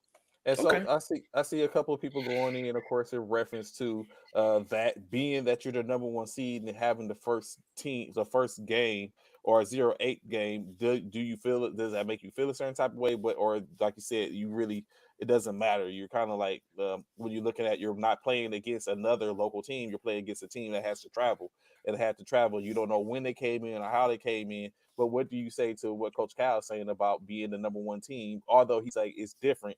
And he's and praising that makes it more exciting. But what are your feelings as the number 1 team? So I'm gonna be honest with you, and obviously I'm giving some pieces, and this is no surprise, right? I think all coaches do this. When Fort Gordon walks in that gym, I'm paying attention to them guys from the time they walk in the gym to the minute that they start taking the court, and you can immediately start to identify who's jet lagged, who went out last night and partied, who's hanging out, who's doing things they weren't supposed to. So for me as a coach, when I'm looking at the other team, those are the things I'm paying attention to. Who's dialed in? You know, who's sitting behind that 3-point line, jacking up a bunch of threes? Who's, you know, really getting into it? You know, is that team practicing and, you know, going through warm-ups as normal? Are guys over there walking in late with their uniform and jersey? I'm going to feed off of all of that stuff. So to me, a team, I feel like having to come in out of 0-8 off the road, they're at a disadvantage. And honestly, I think he's right. Normally what you see is your teams that are closer or your host teams, they usually start the tournament off. That's not the case in this event. And I think the teams that are having to fly in and be on the road like that, they're at a disadvantage because obviously everybody's flight has to come in at the right time. Some players are not going to come in at Thursday night because that requires more funds that they have to pay. So who's taking that chance at trying to fly in on a red eye at 5 or 6 in the morning? And if you're coming from the East Coast, are you going to have weather traveling in? Like all of this stuff factors in. And for me, as a coach, being a host team and a home team, I kind of just get to sit back and just watch how all of this unfolds. You know, is that coach having to come in 10 minutes before the game to write everybody's names in the books? Obviously, he doesn't have a game plan ready to go on how he's going to attack this game. So all of that stuff matters. Oh, so he paid attention to everything. Man, he's got it all. He's crossed all the T's and dotted all the I's. That's what's up, though. That's good I coaching. mean, but That's that's saying those that's using what you do. those little nuances, of course. And when you take a look at that, I get it. I completely understand and get it. Of course, Coach Cal said he remembers going back to what y'all talked about, the bonding. He loved it, the Colorado to Kansas. But does that make a difference? Has that in every instance in which y'all have been? I'm very sure it hasn't been every time you traveled. You've been undefeated, but has it been more beneficial? Of course, Coach Cal, feel free to chime in. Has it been more beneficial to you from your standpoint to be a team coming in and having that opportunity to bond, or less beneficial in the case? Like, does it? I know you said you prefer to be the away team. I mean, the visiting team. But how much of a factor has that been for you personally? So I think you get it. I get a chance to see all of the teams, especially when you walk out to that parking lot, right? Oh, Is okay. Are the teams getting into individual vehicles and going their separate way, or is Mm, everybody getting into a vehicle? Like, to me, that see, ties directly into the that would chemistry be with me. how a team performs on the court. And you look at the same thing, like when you see teams go out. And I know I keep picking on Fort Worth, but Snow does a really good job of this. His guys, whenever they come to major cities or big cities, they go out and eat together as a team. I was To about to say me, that. that speaks Build volumes that to the bomb. chemistry Build that that you're bomb. building. Yeah. I've Yep. had teams at Fort Hood, guys don't want to talk to each other. They get done. They want to go spend time with mama, daddy, whoever it is. And these guys are, going their separate ways. Now, I've had opportunities where the guys all stay together in one Airbnb. We come over, they're all having a pizza. They're, communicating, they're talking. That So is that translates for you, onto the coach? court. So so in that instance, coach, is that a hindrance to the team when you see individuals, going to be with their significant other, their wife, you know, their partner or whatever? Does that take away from the cohesion of the team in your personal opinion? Yes, I think they're all distractions. Here's the thing, right? Like, for me, having a perspective of seeing college basketball and then coming back and seeing military basketball, when we're on the road on a team in college basketball, you don't have all of these distractions. They see their family. It's like immediately after the game, everybody's back on the bus. They stay in the hotel. That team's together. The family may come to the hotel and spend some time with them, but we have real hard deadlines. Military basketball, I can't really control. The guy says, "Hey, I got my family in town. They're going to go with me." We may invite the family to come and eat with us, but yes, it translates, because when you don't have that full team together and you're going out to eat, obviously you're going to have that one piece that's not there. Some players build chemistry over eating, and it translates to how they play on the court. When those players can never connect with each other outside of the basketball court, what you tend to see is those players don't have that natural chemistry built on the floor. So to me, it is one of the most important things. I say those team bonding events, if you don't do them, it's going to show on the basketball court. And you're going to see the ones that just don't like each other. You're going to see it out there on the floor. So to me, I think it is one of the most important parts of building a team or building a program. So your first thing as a coach, when you go out of town, say it is coming to coming to San Antonio, or say you're going to Colorado or wherever you're going, Hawaii, wherever you're playing at Las Vegas, what is the most important thing as a coach and as a team for you to do once you hit ground wherever it is you're traveling to? What is the most important thing, in your opinion, for you as a team and as a coach to do once you hit ground? Getting them acclimated to where they're going. So like I'll use as an example, when we would go to Vegas or Colorado, my biggest thing was the weather is different up there, right? The air is different when they're going and playing in those environments. So I know when we went to the NBA finals, I would tell the players, look, don't get in vehicles and drive. I want you to walk so that you can naturally build your lungs up to how you're going to actually, get acclimated to the weather. So like for San Antonio, this one's a little different, obviously, because all of the guys are driving up individually. So for me, I look at it and say, where can we squeeze in an opportunity for all of the guys to get together? I've got an 8:00 game, and then I've got my next game at 1600. So in between that, we're gonna probably I got a lot of time in between. That's a big gap. Good We God. already looked at it as coaches and said, here's an opportunity for us all to go and eat lunch together. So that'll be an opportunity for us to kind of sit down, go over our game plan, look at, hey, what didn't we do well at this game? What can we improve on? So for us, we looked at, where's everybody going to be staying at? What's the best location for us to go and grab some lunch? and we're going to go and sit down together as a team. To me, if we don't do that, we're already basically, telling the story on how this tournament's going to go. If I just come down and say, let's just go play basketball, we're probably going to be 0-3 or 1-2. And then we'll be going home after pool play. But if I come down and I say, hey, I want us to bond, I want us to really connect, aside from basketball, now we're actually getting something out of the event. And to me, those are the memories that the guys really take away from these events. They get a chance to really spend time with each other. That's where they're really connecting and building those relationships. And at the same time, when you're having these lunches, is that an opportunity to also give the players a chance to see, for those who've never been into San Antonio? Are you looking for locations to give players an opportunity to see what San Antonio is about, or are you just focused on feeding your players and getting that bond together? Or are you allowing them, in other words, to maybe go eat down by the Riverwalk, for those that maybe just to be I know some coaches and some people feel like sometimes you got to take the player outside the box. Sometimes, especially for whatever, and for no, and Bishop, I can answer his question. I think I saw where he was going with this. He'll probably pop back in, but you don't never know what's about to happen the day before travel.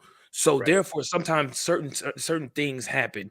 Whether it's unfortunate, some things happen, and sometimes they weigh heavy on you while you're traveling and so forth and so on. So at lunch, are you allowing your players to get some of what San Antonio has to offer, or are you just focused on feeding them and getting them back rested to get ready for that 1600 game? So to answer your question, usually we don't go out and do anything within the city until the final game is complete, right? So if we have that 1600 game and we're done 17, 1800, like, I'll be honest, the guys are probably all going to go out that night. Some of the other teams will probably be out. We've been in cities where all of the teams are together, at one location, whether it's Buffalo Wild Wings or they all get out to a club or something like that. That stuff's going to happen. Sometimes you can't control that stuff, right? You could say, hey, I'm going to restrict you and tell you everybody. But here's the thing, right? You're dealing with a completely different type of player. For my college team that we're working with, we're going to put hard deadlines. Here's, you guys got to be in bed by this time. But for this military team, no, some of these guys never been to the Riverwalk. They've never seen that.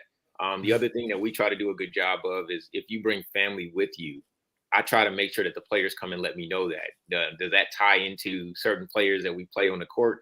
Obviously, if your family made a trip to come out there, I'm going to make an effort as a coach to make sure I get you on the court.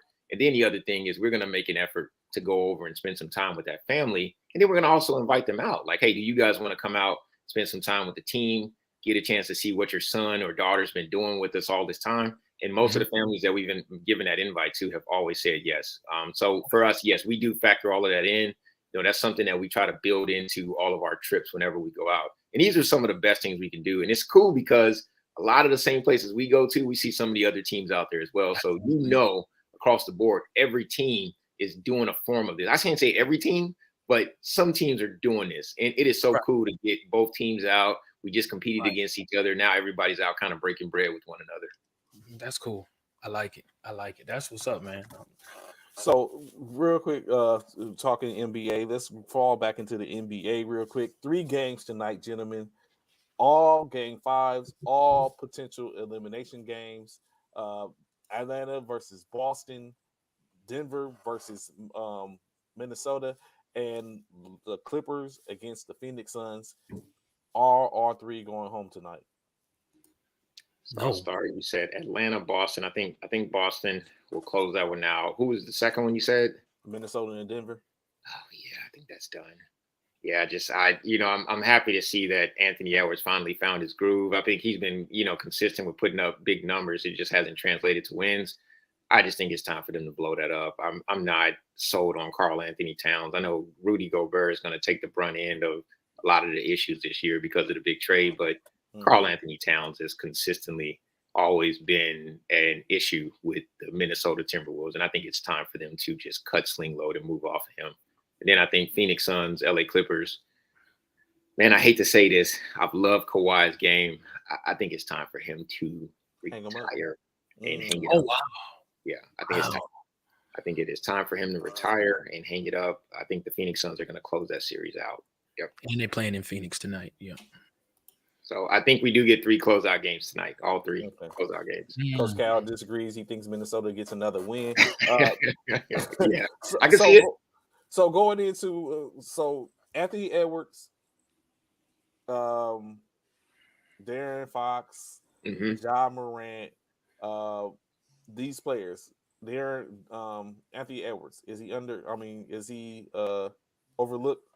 Is he one of those players that's under the radar that no one's really talking about that's going to light the NBA afire, or you think he's on the right trajectory? No, I think he's on the right trajectory. I felt like the Anthony Edwards that everybody was expecting to show up. We saw the real Anthony Edwards against the Lakers in that play-in game. He's very inconsistent. Did not show up when they need him to, and part of that is he needs to add mid-range shooting and being able to get to the basket. I think he likes to spend a lot of time behind that three-point line, and he's kind of like Ja. He relies on his athleticism a lot more than he needs to. I think he needs to just go spend the summer with DeMar DeRozan.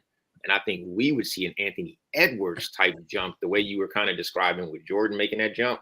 Anthony Edwards adds a jump shot to his game. I'm going to say, look out, NBA. I think Anthony Edwards will be one of the best players in the league. And right now, I just think that he's very inconsistent.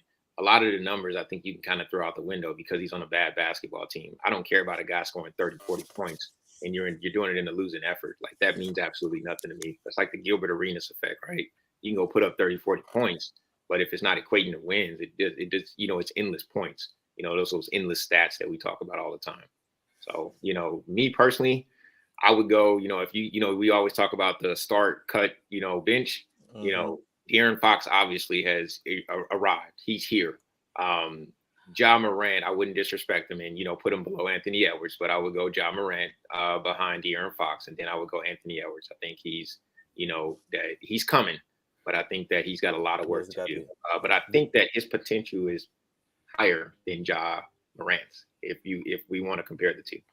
Bishop, you on the same thing? Start, cut, bench. You doing the same? Bishop is a Morant lover. He's a Morant lover. So it is what it is. Like, why are you hating it? The dude I just say you're a Morant lover. That's all I didn't say anything else. I just say you're a Morant lover. So I assume Morant is starting. Absolutely. Healthy Morant is starting. Absolutely. I didn't say healthy. See, I'm big on the saying words. I didn't say healthy Morant. Morant healthy. right now is he starting? Because all 3 of these people we're talking about in the playoffs. So no, they are right now he's not. No. So he's not starting right now? No. So I agree with Cal. Yeah, Cal makes a good point. He's on the right trajectory. He's moving to the standard pace of a young star. You want him to make the jump that stars made. We just like a flat. Right now in young career, I need to see the summertime dedication. Absolutely. Okay. Absolutely. Is that something that's dwindling in your opinion? The summertime dedication after playing these long 82. Well, some people are on vacation right now. Shout out Brooklyn Nets. So when these you gonna get enough for trying to be disrespectful on the slot, bro. You gonna get what are you talking about, bro? And shout out to Brooklyn Nets because they went home. It's all right. Don't worry about it. Don't worry about it.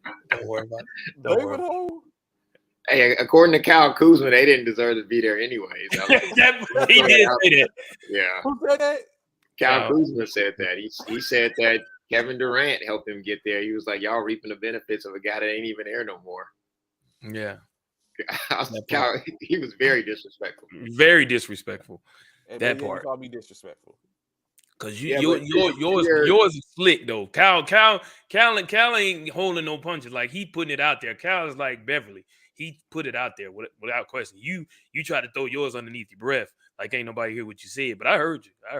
I know exactly what you said. But it's cool. You know what, Trey, to answer your question about the summer workout, the problem is we're not in the lab with those guys to see the work that they're doing. So they could be in the gym. The only thing we get to see is, the type of player that returns. And to me, that's all we can base it off of. When you see the same player return every year and they're doing the same things, clearly you're going to make the assumption that they're not doing anything to add to their game. And when you see a team continue to continue to get eliminated, every year, that team's not taking any growth. So I would go on a limb to say that there's Hold a on, Coach lot of teams. Uriah. But would you say that about Joker? So, Joker's had some excuses, right? Mm-hmm. The injuries to Murray, but he's, getting MVPs consistently every year. That So he's part. got individual growth, right? Okay. I think that this is the one year that you can remove the excuses from Joker. If they do not make it, in my opinion, to the Western Conference Finals or the NBA Finals, I think we now have to start looking at Joker, criticizing him in a way that we tend to do with some of the other stars in the league.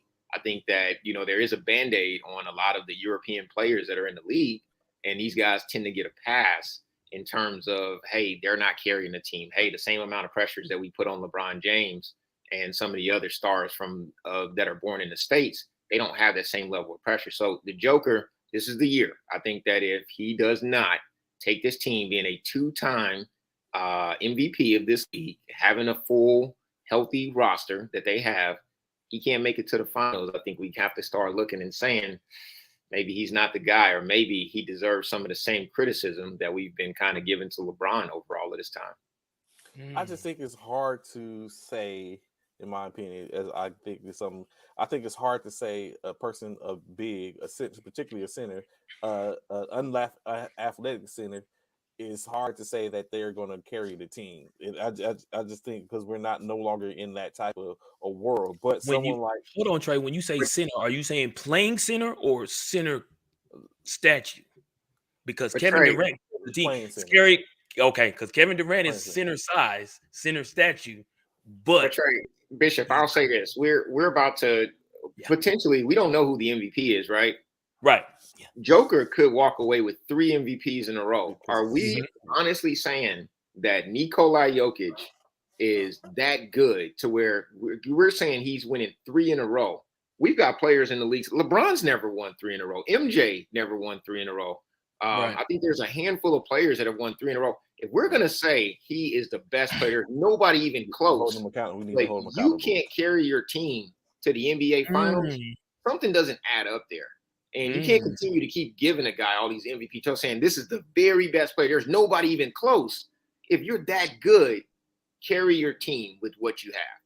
If you're not that good, stop rewarding him in the regular season with all of these MVP titles, because you're basically saying there's nobody even close to him.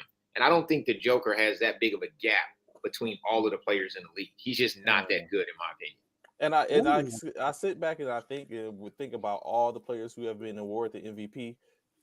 Just about all of them have championship rings to go along with it in some point, except for the likes of James Harden, Russell Westbrook, Jokic at this point. They just had amazing seasons. You couldn't deny it years that they won. Yeah. Right. But so I see Coach Cal's comment, and he makes me think, what about Luka? What Joker is an example when numbers lie. Wow, Coach Snow. Wow. That's a huge statement. That's a huge statement.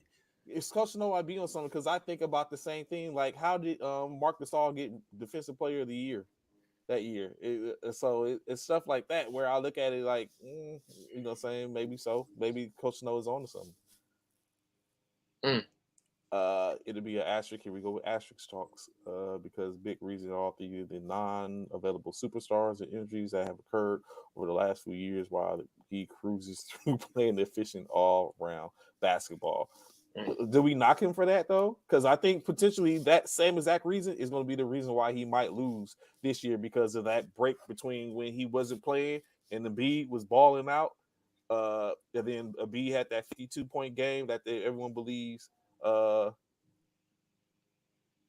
say this for Snowden. All right. for everybody that says Jokic, doesn't deserve the 3 in a row. I'm not a fan of like all of the whining and complaining that Joel Embiid has done as well. Like, to me, I mean, if you're an MVP, it's going to show for itself. I think 2 players that were clearly overlooked for MVP, one being Jason Tatum and the other being Giannis Antetokounmpo. I think that because Giannis has been so great over a consistent period of time, we've got bored with him.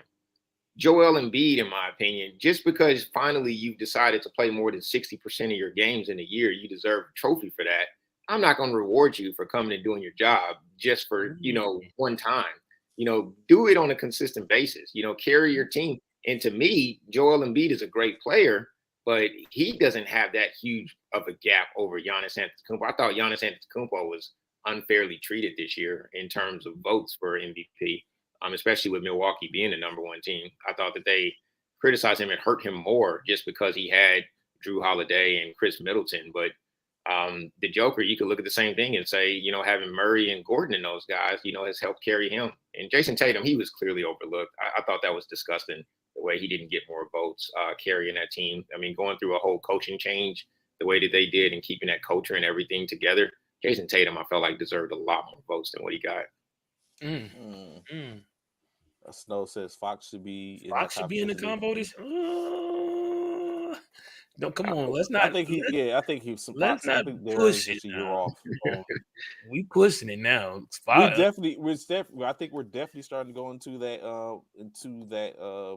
The point to where now the newer talent is starting to progress, and we're starting to see more. I think someone like Luka is starting to get lost in the sauce, and he's going to end up going out with the rest of the. Even though he's newer, he's going to end up going out with the other talent. He's going to start. But you got the Foxes, as we say, the Morants, which you talked about, the Browns, the Tatums, the Edwards. Those are going to be people. Yeah, Bookers, and so as like LeBron and them start to move and transcend, we're going to see a movement of that, because I think Luka's going to end up. They talk about the face of the NBA potentially, and it just hasn't translated yet. And I don't think it is. I think it's going to be more talent that's going to basically for Luka's going to be a problem. I mean, I think he's going to stay a problem for the most part. Well, I think it's fair to also give Luka the same criticism that we gave Trae Young when he flopped out of the league. A lot of people tend to forget that those players came into the league together. Honestly, the big trade between the two of them. Yeah. Trae's success. Yeah. I don't think Luka has more success than Trae. I mean, what has Luka done that, puts him above Trae? Nothing. In fact, you could probably look and say Trae has more success in terms of getting his team to the playoffs this year, and Luka not being in the playoffs. I just think that there's a narrative around a player like Luka Doncic, and I'm not going to touch this and go in this direction, but I think that. So, Coach, what about the fact that Luka was in the NFC, the Western Conference Championship last year? So, I think that he deserved all of the praise, for being able to get in there. But I think you also got to look at, right? There's a piece that's not there with the Dallas Mavericks that we potentially didn't give a lot of credit to. Who's got the New York Knicks in Madison Square Garden rocking. And I think that we need to give a lot more credit to Jalen Brunson compared to the amount of credit that we gave to Luka Doncic. And I think Jalen Brunson was really overlooked and disrespected in Dallas. And I think that you see that now. We see how Jalen is playing now. Like, come on, like. Yeah, New York. Listen, but do y'all think that's different though when you look at that? For the simple fact that Luka is now playing with Kyrie, Jalen's gone. Now Jalen is over there playing with Randall and Barrett. Isn't it aren't the dynamics different for the most part? Like they're not the same team or the same construct. So it's set up for Jalen to be a star over there as opposed to what it would have been for him to be a star in Dallas, wouldn't you say? So I'll say this: the New York Knicks weren't they like on a bubble team, or not a bubble team, but they were like in a play-in last year? Yes, they were in a play-in team, right? Mm-hmm. They go from being a play-in team to getting a lock seed when you add one player to their roster. Everybody screamed about Donovan Mitchell not bringing him in. Me personally, look, Jalen Brunson has meant that much to one team. You got to recognize and identify it was Jalen Brunson. When you look at Luka Doncic, the one thing you can definitely say about Luka, right, is Luka, and this might be a little controversial statement, right? Oh, here we go. Luka, in my opinion, is comparable to LeBron James when he was with the early Cleveland Cavaliers. It is almost impossible to build a team around him. And I think once they figure out the pieces to put around him, we'll see the greatness out of Luka. But right now, Luka is, in my opinion, he's that, before Miami version of LeBron James. Hopefully he stays out there in Dallas, but I think it would be the biggest mistake for Luka to go anywhere else. And I said that when everybody talked about he said this man took Delonte West to the playoffs. Don't do that. Kyrie, you're not getting a better team. You're not getting a better team. You're getting a better offense. That's all you're getting. You're not getting a better team. Talk It's about not like Luka and Kyrie was going over there. Yeah, it's not like you're going over there and getting better defense. That is Dallas' Achilles heel. They can't play defense. They can't. When I saw that trade, like, come on, coach, be honest. Like, really? When I saw that trade with Kyrie going to Dallas, the first thing that came to mind for me was when Allen Iverson went to Denver to play with Carmelo Anthony. I immediately said, I was like, this ain't going to work. And I said, because this going to be hot potato. I score, you score. I score. And you saw it in the very first game. And I was sitting there talking to my brother, and I said, boy, this looked like Allen Iverson and Carmelo Anthony all over again. And I was like, I said, this ain't good. I said, this looks bad. And I was like, and they regressed so badly when Kyrie came. And I guess you can't say we're blaming Kyrie. 100% of that goes on to Mark Cuban. I don't believe Jason Kidd is the right coach in Dallas. I think that they have to cut sling low from him. I think he's consistently shown us in Milwaukee that he does not know how to deal with talent. He showed us that in Brooklyn. And I think he's struggling again here in Dallas. And I think that Jason Kidd is a good developmental coach. He might be a good assistant, but I don't think he's the head coach that they need out there in Dallas. Wow. So basically, that's interesting because now Jason Kidd is on his fourth organization as a head coach, and you're saying that he was New York. He went from New York to Milwaukee, Milwaukee to Brooklyn, Brooklyn to back to being an assistant, and then getting the head position in Dallas. So in-state is, I know Coach Kyle probably agree with it because he doesn't. Jason Kidd isn't head coaching material. No, and I think the problem with the player, like when you take Hall of Fame players and you try to make them coaches, like think about all your Hall of Fame players and how well they've done as coaches. 90% of them have failed. And the problem with that is they have a high expectation of how the game should be played, and they see the game through the way they played it. So it's very hard for them to develop talent because it's always, well, you should be able to do this. You should be able to go. That's why MJ said he could never coach. It would drive him crazy. Most of those Hall of Fame guys, they struggle as coaches because they don't develop well, and they do not take the talent to look and say, I got to be patient with this guy. And that's usually a lot of the issues that you have with those Hall of Fame coaches. And it's the same thing with players that have played the game at a high level, right? You can say the same thing for a lot of those players. When you take those players, and you probably translate it to the military level too, right? Some of those players usually have a hard time getting that younger talent to understand the game or see it a certain way because you have an expectation that I was able to do that. You should be able to do it.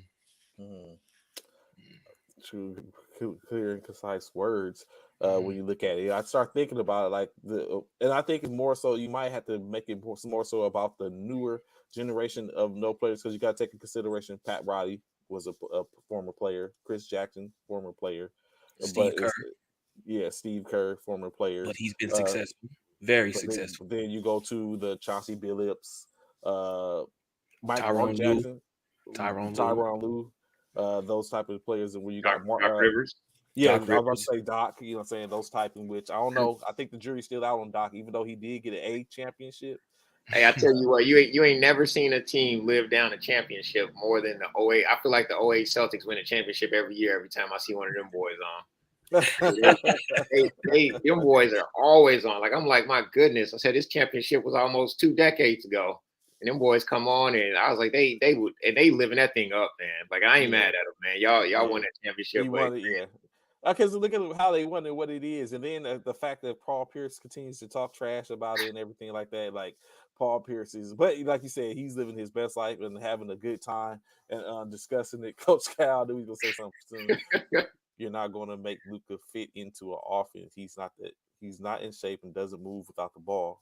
They have the right ideal and pick and roll. Just need better options. And what you need a backup PG that gives a change of pace. I worked with Brunson. It worked with Brunson. I knew he was gonna bring up McGee. That's what I was looking for actually to see. He always stands on the desk about McGee. If we had McGee, last season, a different coach, we could beat Golden State. Yeah, I agree 100% with everything. Look, and I'm gonna say this about Cal. When you start seeing 4 lines worth of paragraph, you know that struck a nerve with Cal. Cal is Oh on yeah, fire about yeah, them Cal, Dallas, yeah, them Dallas. yeah, he do. And but the ideal is he's been standing on desk all year by the fact of JaVale McGee wasn't getting burned. It's like, why did we bring him here? Right. So yeah, so That didn't make sense to me at all either. I don't understand why JaVale McGee didn't play more. That was ridiculous. It makes sense. Why are you bringing him in? He can help protect the rim and clean up around the basket. Like Jason Kidd was upset that maybe he couldn't score, and that's what I'm talking about. Like Jason Kidd probably looked at JaVale McGee through the lens of an offensive player, not looking at what he could bring to the floor defensively. yeah. Yep. And what you said is you had an offensive player in Christian Wood, and you would think that, but I mean, it we'll see how it goes in the off season, of course, going forth. That's unfortunate, Coach Cal. Y'all get this together, Coach Cal. Just he posed a trade for Vucevic.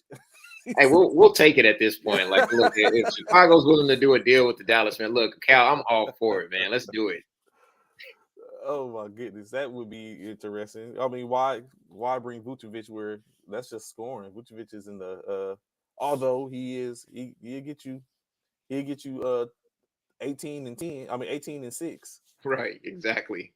So I mean, maybe Coach Kyle, you might need to sit up and talk to it. Alonzo's told you to go ahead and drop that resume to Mark Cuban. It's like, hey, I think I can help out. Real quick, going to Lakers have one more round this season.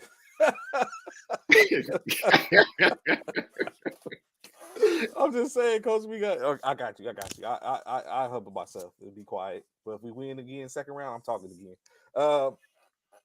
So moving transition a little in reference to the NFL, Coach. You know you are a diehard. I know Coach Paris is probably out there too. Diehard, Chicagoan. So that's everything Chicago.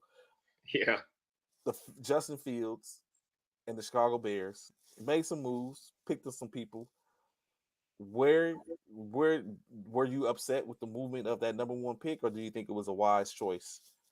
No, I thought that if you were gonna sell on keeping Justin Fields, that was the right decision to make. You don't take that number one pick and bring in another quarterback, to basically rival, because now you're gonna have Justin Fields. Obviously, I'm competing. He's gonna regress. And now it looks like a failure. Now you're going through a 4-year cycle again. So I thought we made the right move in trading that pick, moving back, being able to get a few more assets to build around Justin Fields. I think that was the right decision to make. Now, I don't have any expectations of the Bears even getting close to the playoffs this year. I think, the mark for us is if we can win 7 or even 8 games, I would call that a success. And now we're moving in the right direction. If we have another 3-win or 2-win or 4-win season, we got some problems. And I think we need to go back to the table and look at some things. But I think 7, 8 is probably on the high end. And I would say 5 or 6 games, I would be comfortable with anywhere between that 5 to 8 range. Anything over 8. And I think that we're looking at, hey, the Bears have overachieved for this year. Anything below 5, and I would say, yeah, we got some issues out there. Coach Cal talking about we in the parking. They waiting in the parking lot. We in there looking in the store for stuff we came by. Just wait, Coach Cal. Everyone's shocking the world right now. I think we have an opportunity. I think I'm not giving up hope yet, even though I ain't like the fact that Josh dropped 45 the other night, and the fact that they was in the fight last night. But I think we good. We walk in the store is Gucci. Oh my goodness. So, all right, moving back into the NBA real quick. We only got like 10 minutes, so I guess we can finish off like that. But not NBA, military basketball in National Military Basketball Tournament. No, definitely. Y'all have the first seed we talked about is Gordon. Not looking ahead or anything like that, but is there anyone? You already talked about how you do your business as a coach, the little nuances. Is there anyone that Fort Hood potentially you see as a threat, or you have to kind of worry about just based off, not like saying that they're a threat, like y'all can't beat them, just they're going to give you a lot of bang for your buck based on your current roster that you've been telling your players to keep an eye on? Honestly, for me, I'm going to be 100% honest. It's the first game. The Oh first game wow. Okay. always scares me because you don't know what Okay. you're going to get in that first game. You don't know how the guys are going to come out. And if I just stay within my pool, because I can't look outside of my pool. I'm telling my guys, don't, stay tunnel vision within our pool. Don't look outside of that pool. You got to make it out first, right? Mm-hmm. Carson has always been consistently strong.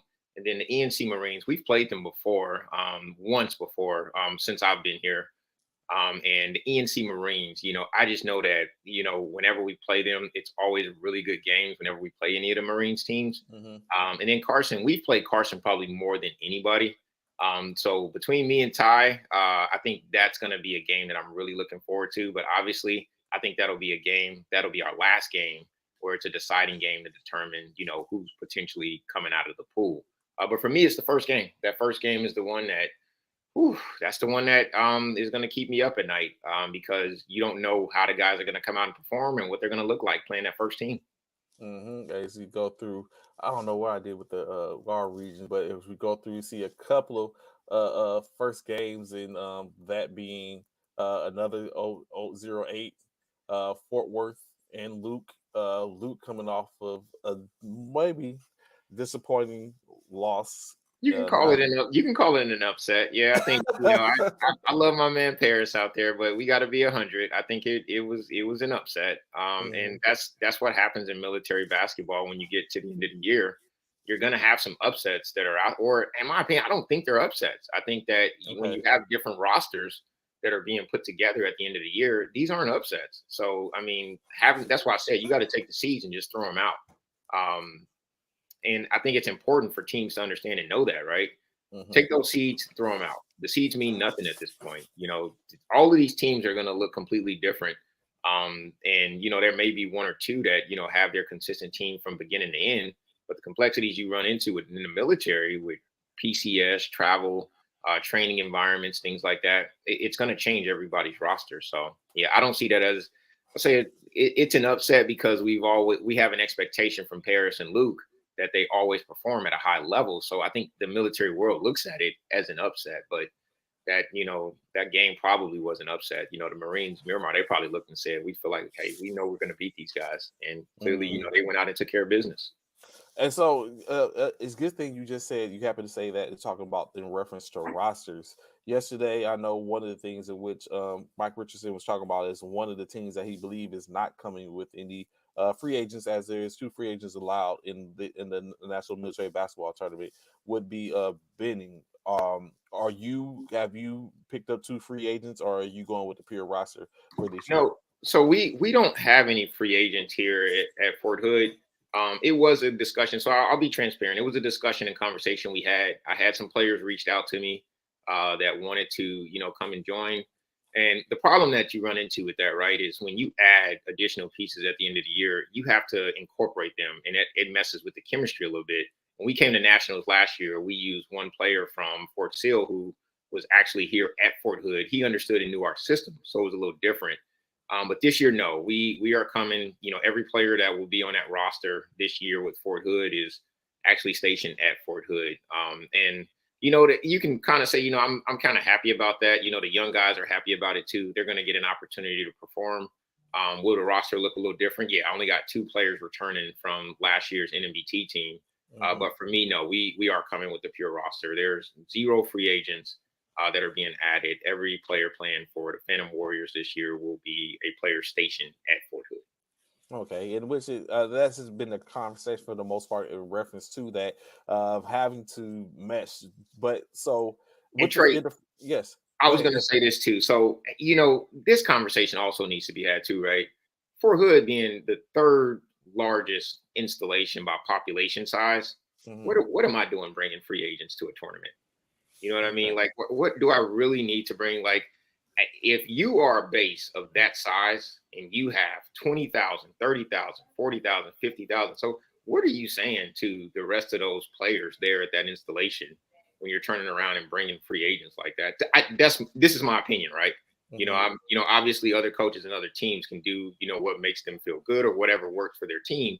But to me, I have no room to even look outside of Fort Hood. Like to me as a coach, it's just wrong to do that, right? That's like, Hmm.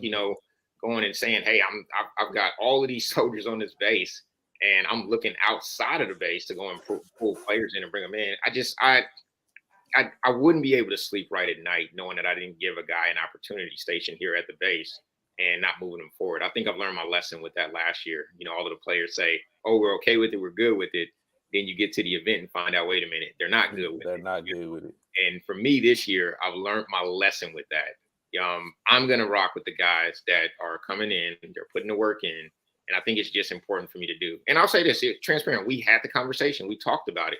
I talked to my coaches. I talked to the players. At one point, we were like, okay, if we're going to do this, everybody's got to be on board. And then we would come back and forth. And as long as I had one person not okay with it, I was like, nope, not doing it. Yeah, because that's a lot to ask when you got to think about it. Like Bishop, I don't know how you feel about that. Like we sit up talking, it's like, yeah, we will all agree. It's almost like that what's his name, Keyshawn Johnson effect, where they drafted a wide receiver while he was on air at the NFL draft, and his thoughts and his ideas was, okay, yeah, we're going to say bring him in. I'll show the young guy, saying what to do, and then they cut him. So it's like, yeah, we talking about that, having that conversation, and bring him in. Yeah, we're going to go ahead and bring it in. And he's like, okay, yeah, I like the idea, but not knowing that you're the one that's basically finna lose the time or the minutes. And so it doesn't go with what Cal is explaining right here. This happened to me last year. And think about it. We go from winning the NBMT. I picked up one, I call it a free agent, right? But I added a player to my roster. We won. We ran through the tournament. And then we go out to the NBA finals. And now I have to remove that one player. Now it messes with the chemistry. Now we go out there and we don't win the NBA finals, which in my opinion, the talent at the NBT was so much more better, but we go back to the NBA finals. And I think it's because of what Cal is explaining right here. I messed with my chemistry, and I paid for that dearly when we went to the NBA finals. So yes, I've learned my lesson from that. And that would be my message to the rest of the coaches. If you have events or anything going on, after the NBT, you need to be very careful with adding free agents, because your players may tell you we're okay with it. But when you see guys saying, man, I can't go to this event, or I'm not going to go, go back and think about that free agent that you added when you didn't give them the time, and they put in all of that work throughout the year for you. That's something you got to deal with. And that's a real conversation you got to have with your guys. Bishop, would you add a player? The free agent, go the free agent route, or would you go, you know what? I know what you do. I'm not going to even ask that question. I already know what you do. I already know your tactics. Can I finish hearing what the question is, though? I guess, as I was asking it, would you add a free agent or go with the two free agents to your team, or would you go with your pure team and the chemistry? And the two free agents are allowed? Yes, two free agents are allowed. I guess it all depends on the situation. I would probably try to deal with the chemistry, though. Am I short? No, you're just gonna add two players that aren't available, that aren't playing currently, and you can add them to sweeten your pot in a sense. I'll probably go with what I have already. Let's say y'all had a 7-man pickup and you had your Philadelphia Eagles team, but you were able, you can even cut a running back, or you can add. Why am I cutting someone? Or you can add Derrick Henry. I'm keeping my running back. I don't need Derrick Henry. If I'm the Chicago Bears, I'm taking Derrick Henry. He is new coach. Well, Chicago Bears, they needed running back. They need. Chicago Bears, the Eagles need a running back more than the Chicago Bears do. No, we really don't, because of the simple fact we were number 10 in the picks. So we really don't. We can get Bijan if we need to. Why go get a dinosaur when we can go get a brand new? Really? Yeah. Really? Yeah. Yeah. Why? See what I gotta do with coach. Good. I'm just saying, that's real talk. Why do I need to go get Derrick Henry? We good. We good. We don't need Derrick Henry. We good. I personally don't want Derrick Henry. You want us to believe that? Yes, I'd rather. I'm so good with not getting Derrick Henry. I really prefer. Anybody that's been posting this rumor, you will never see me like that. I will not like that. I prefer to get Bijan Robinson. In my personal opinion, I would prefer to get him. He's young. We got him and Jalen. and Smith, youngins. Life Come on, man. expectancy on running backs, Yeah. I think about Come 4 or on, 5 man. years. Yeah, At least, come on, make it make sense, bro. That makes yeah, sense. it's a fair I'm not conversation. Derrick Henry. You know why? You know why I No. say that? Because do you see what Jalen Hurts said? He's like he What did likes he the say? No, money. no. What He what what likes did he the say, money, Trey? What did he but he say, Trey? said Because I was he's glad hungry. you He brought said that up he because said we he's had this hungry. conversation a couple of weeks ago, Trey, and you said what was more important, He championships said, or money, and you I said still money. believe that. No, Oh, I still believe that. but you Like see, Jalen Hurts. But you see, he thinks like I think. no, It ain't bruh, about the no, money, baby. even It's you're about the not going championships, into baby. it, It's about the rings. buns and That's buttons. easy for Jalen Hurts to say now that he got the money. Yeah, that he got the money. Like we all know, the Hey, reason I tell you what, hey Bishop, go ask what's my man in Baltimore? Go ask my man in Baltimore. Lamar Jackson. Yeah, Lamar. ask Lamar Jackson what's more important. Trust me, he's gonna say championship rings. Yeah, Yeah, that he don't ain't even worried about man. championship. Like you know, what I'm saying we all remerge. I'm turning down. I'm turning down Derrick Henry. Yes, I am. I'm turning. He can't stay on the field. I'm turning down Derrick Henry. I will. I would. But when I he's sure on the would. field, he's dominant. But that's an if. When you saying when? And then in y'all That's not a offense, guarantee. I mean, for whatever That's not a reason, they didn't guarantee. pass the rule to stop the pushing from the back. So woohoo, win for the Philadelphia Eagles and Jalen Hurts. So you know Yes, what I'm saying, but if it's you just add Derrick Henry to that we don't need dynamic, Derrick you Henry. have a okay. We don't need Derrick You know Henry. what? I feel like we can get the We're gonna same show y'all output. needed Derrick Henry. We can get the same output from Bijan Robinson. The same output with younger legs. Interesting. Younger legs. He's saying that, coach. Just wait. I can't wait till the regular. I'm telling you, bro, the same output. Hey, now Trey, they pick him up in free agency. You know you got to Yeah, change. wait, like, yeah, come on. I'm gonna be mad behind him and everything. I mean, if he comes, cool, we got it. There ain't nothing I can do about it. We gonna take it for what it's worth. That's like saying you don't want Aaron or Brady because they older. I don't want. I'll be honest. Yeah. That might be the on, Chicago in me talking, but I do not want Aaron Rodgers.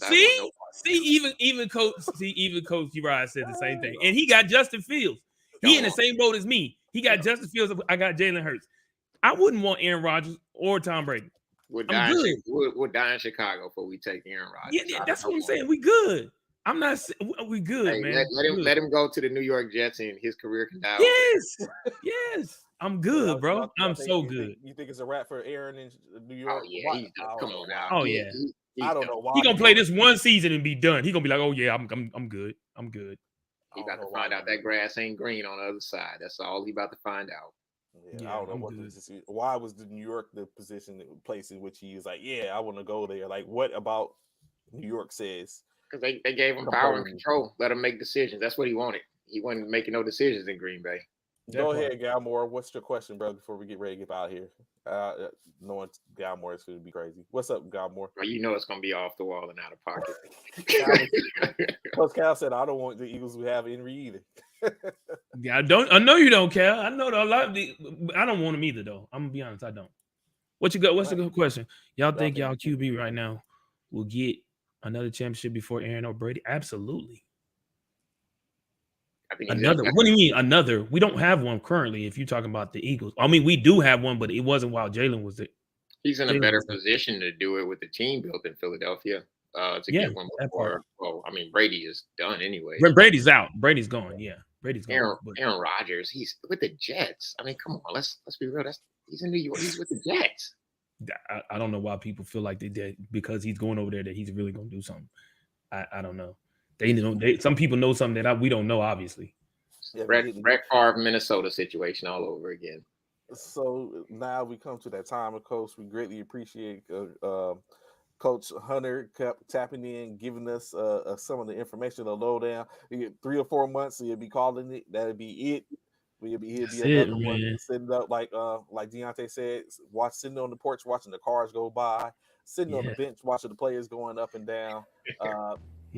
But before that, we got business in the National Military Basketball Tournament, defending the number 1 seed, held over the course of a year plus. First time it has been done. So for being a monumental coach for the most part, going forth, continue with the that bravado that has been Phantom Warrior. Uh, so a lot to to go forth. Uh, just talking about the draft, same time frame going on as the NBMT. So I'm very sure people will be checking their phones to see where the team has drafted while watching the players on the court.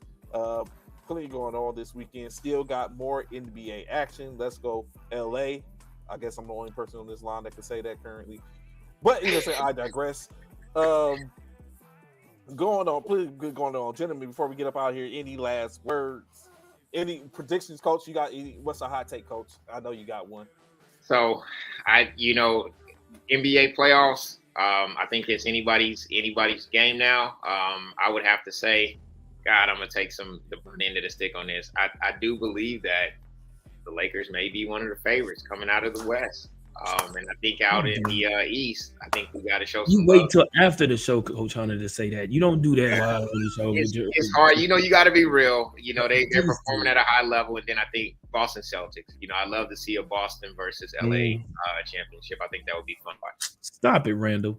And Trey quickly threw that up.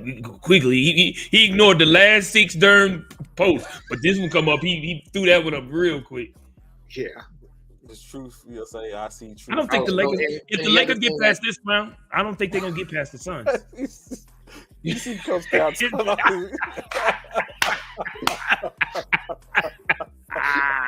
I like it, Cal. I like it. I haven't ate no breakfast yet, man. I'm going to get some food in my system. When I come back and revisit those comments, man, I might have to walk those back. I have to go back and post. It's like, oh, my God. I like it, Cal. I might have to walk those back. But, the last thing I will say, man, I'm looking forward to the NBT. I'll say this. I know I'm, very vocal with a lot of things that I put out online. I have a lot of respect for Dwayne Reed and Mike Richardson and anyone that's putting on military basketball tournaments. And I'm looking forward to the event that these guys are putting on this weekend. So, shout out to those guys, appreciate the opportunity for our guys to be able to participate. The biggest thing for me, man, is, I'm really looking forward to coming out, letting the guys get an opportunity to play. So, thank you for the opportunity, man. And, we'll see you guys this weekend, man. Yes, sir. Sure. Greatly appreciate it. Bishop, any last words before you get out of there, bro? Hey, man, appreciate y'all, man. Thank y'all for tuning in. Make sure y'all tune in Monday through Friday, 0900 to 1100 hours for your civilian personnel. That's 9 a.m. to 11 a.m. Central Standard Time right here on First Formation, man. Appreciate Coach Hunter. If y'all in the San Antonio area, y'all don't want to miss this tournament this weekend that's coming up. It's going to be some great basketball. The same type of stuff you see in the NBA, you're going to see in military basketball as well. We got some high flyers. We got some great shooters. We got some great ball handlers. All of that is going on this weekend right here in the San Antonio area. So if you need any information, please reach out. The games start Friday morning with Coach Hunter himself, kicking the games off at 0800 hours. Let's go. Okay, Galmore. Evidently, you want the last word. What do you have to say, Galmore? It's finna be some nonsense, man. I'm telling you, Thomas finna give us some nonsense, man. What is it, Thomas? I know it's finna be some nonsense. Yeah, Hawks in 7 hours. Hello. What you got, Thomas? Go ahead, Thomas. So you have the last word for you. Make sure y'all document your health in the military and VA disability hit real good. I can't with Thomas, man. I can't, man. This dude here is what's crazy. Going on in Malaysia? Good. What's happening? So tap in, y'all know. See us up in a couple of days. Be up in San Antonio. Matter of fact, me and Bishop will be there. Come and rock the show. What's up, man? Us and say and see 100% gang. Let's go. First Formation. Coach Uriah, Trey, Bishop. We out. Appreciate y'all. Cyber 5 military fraternity.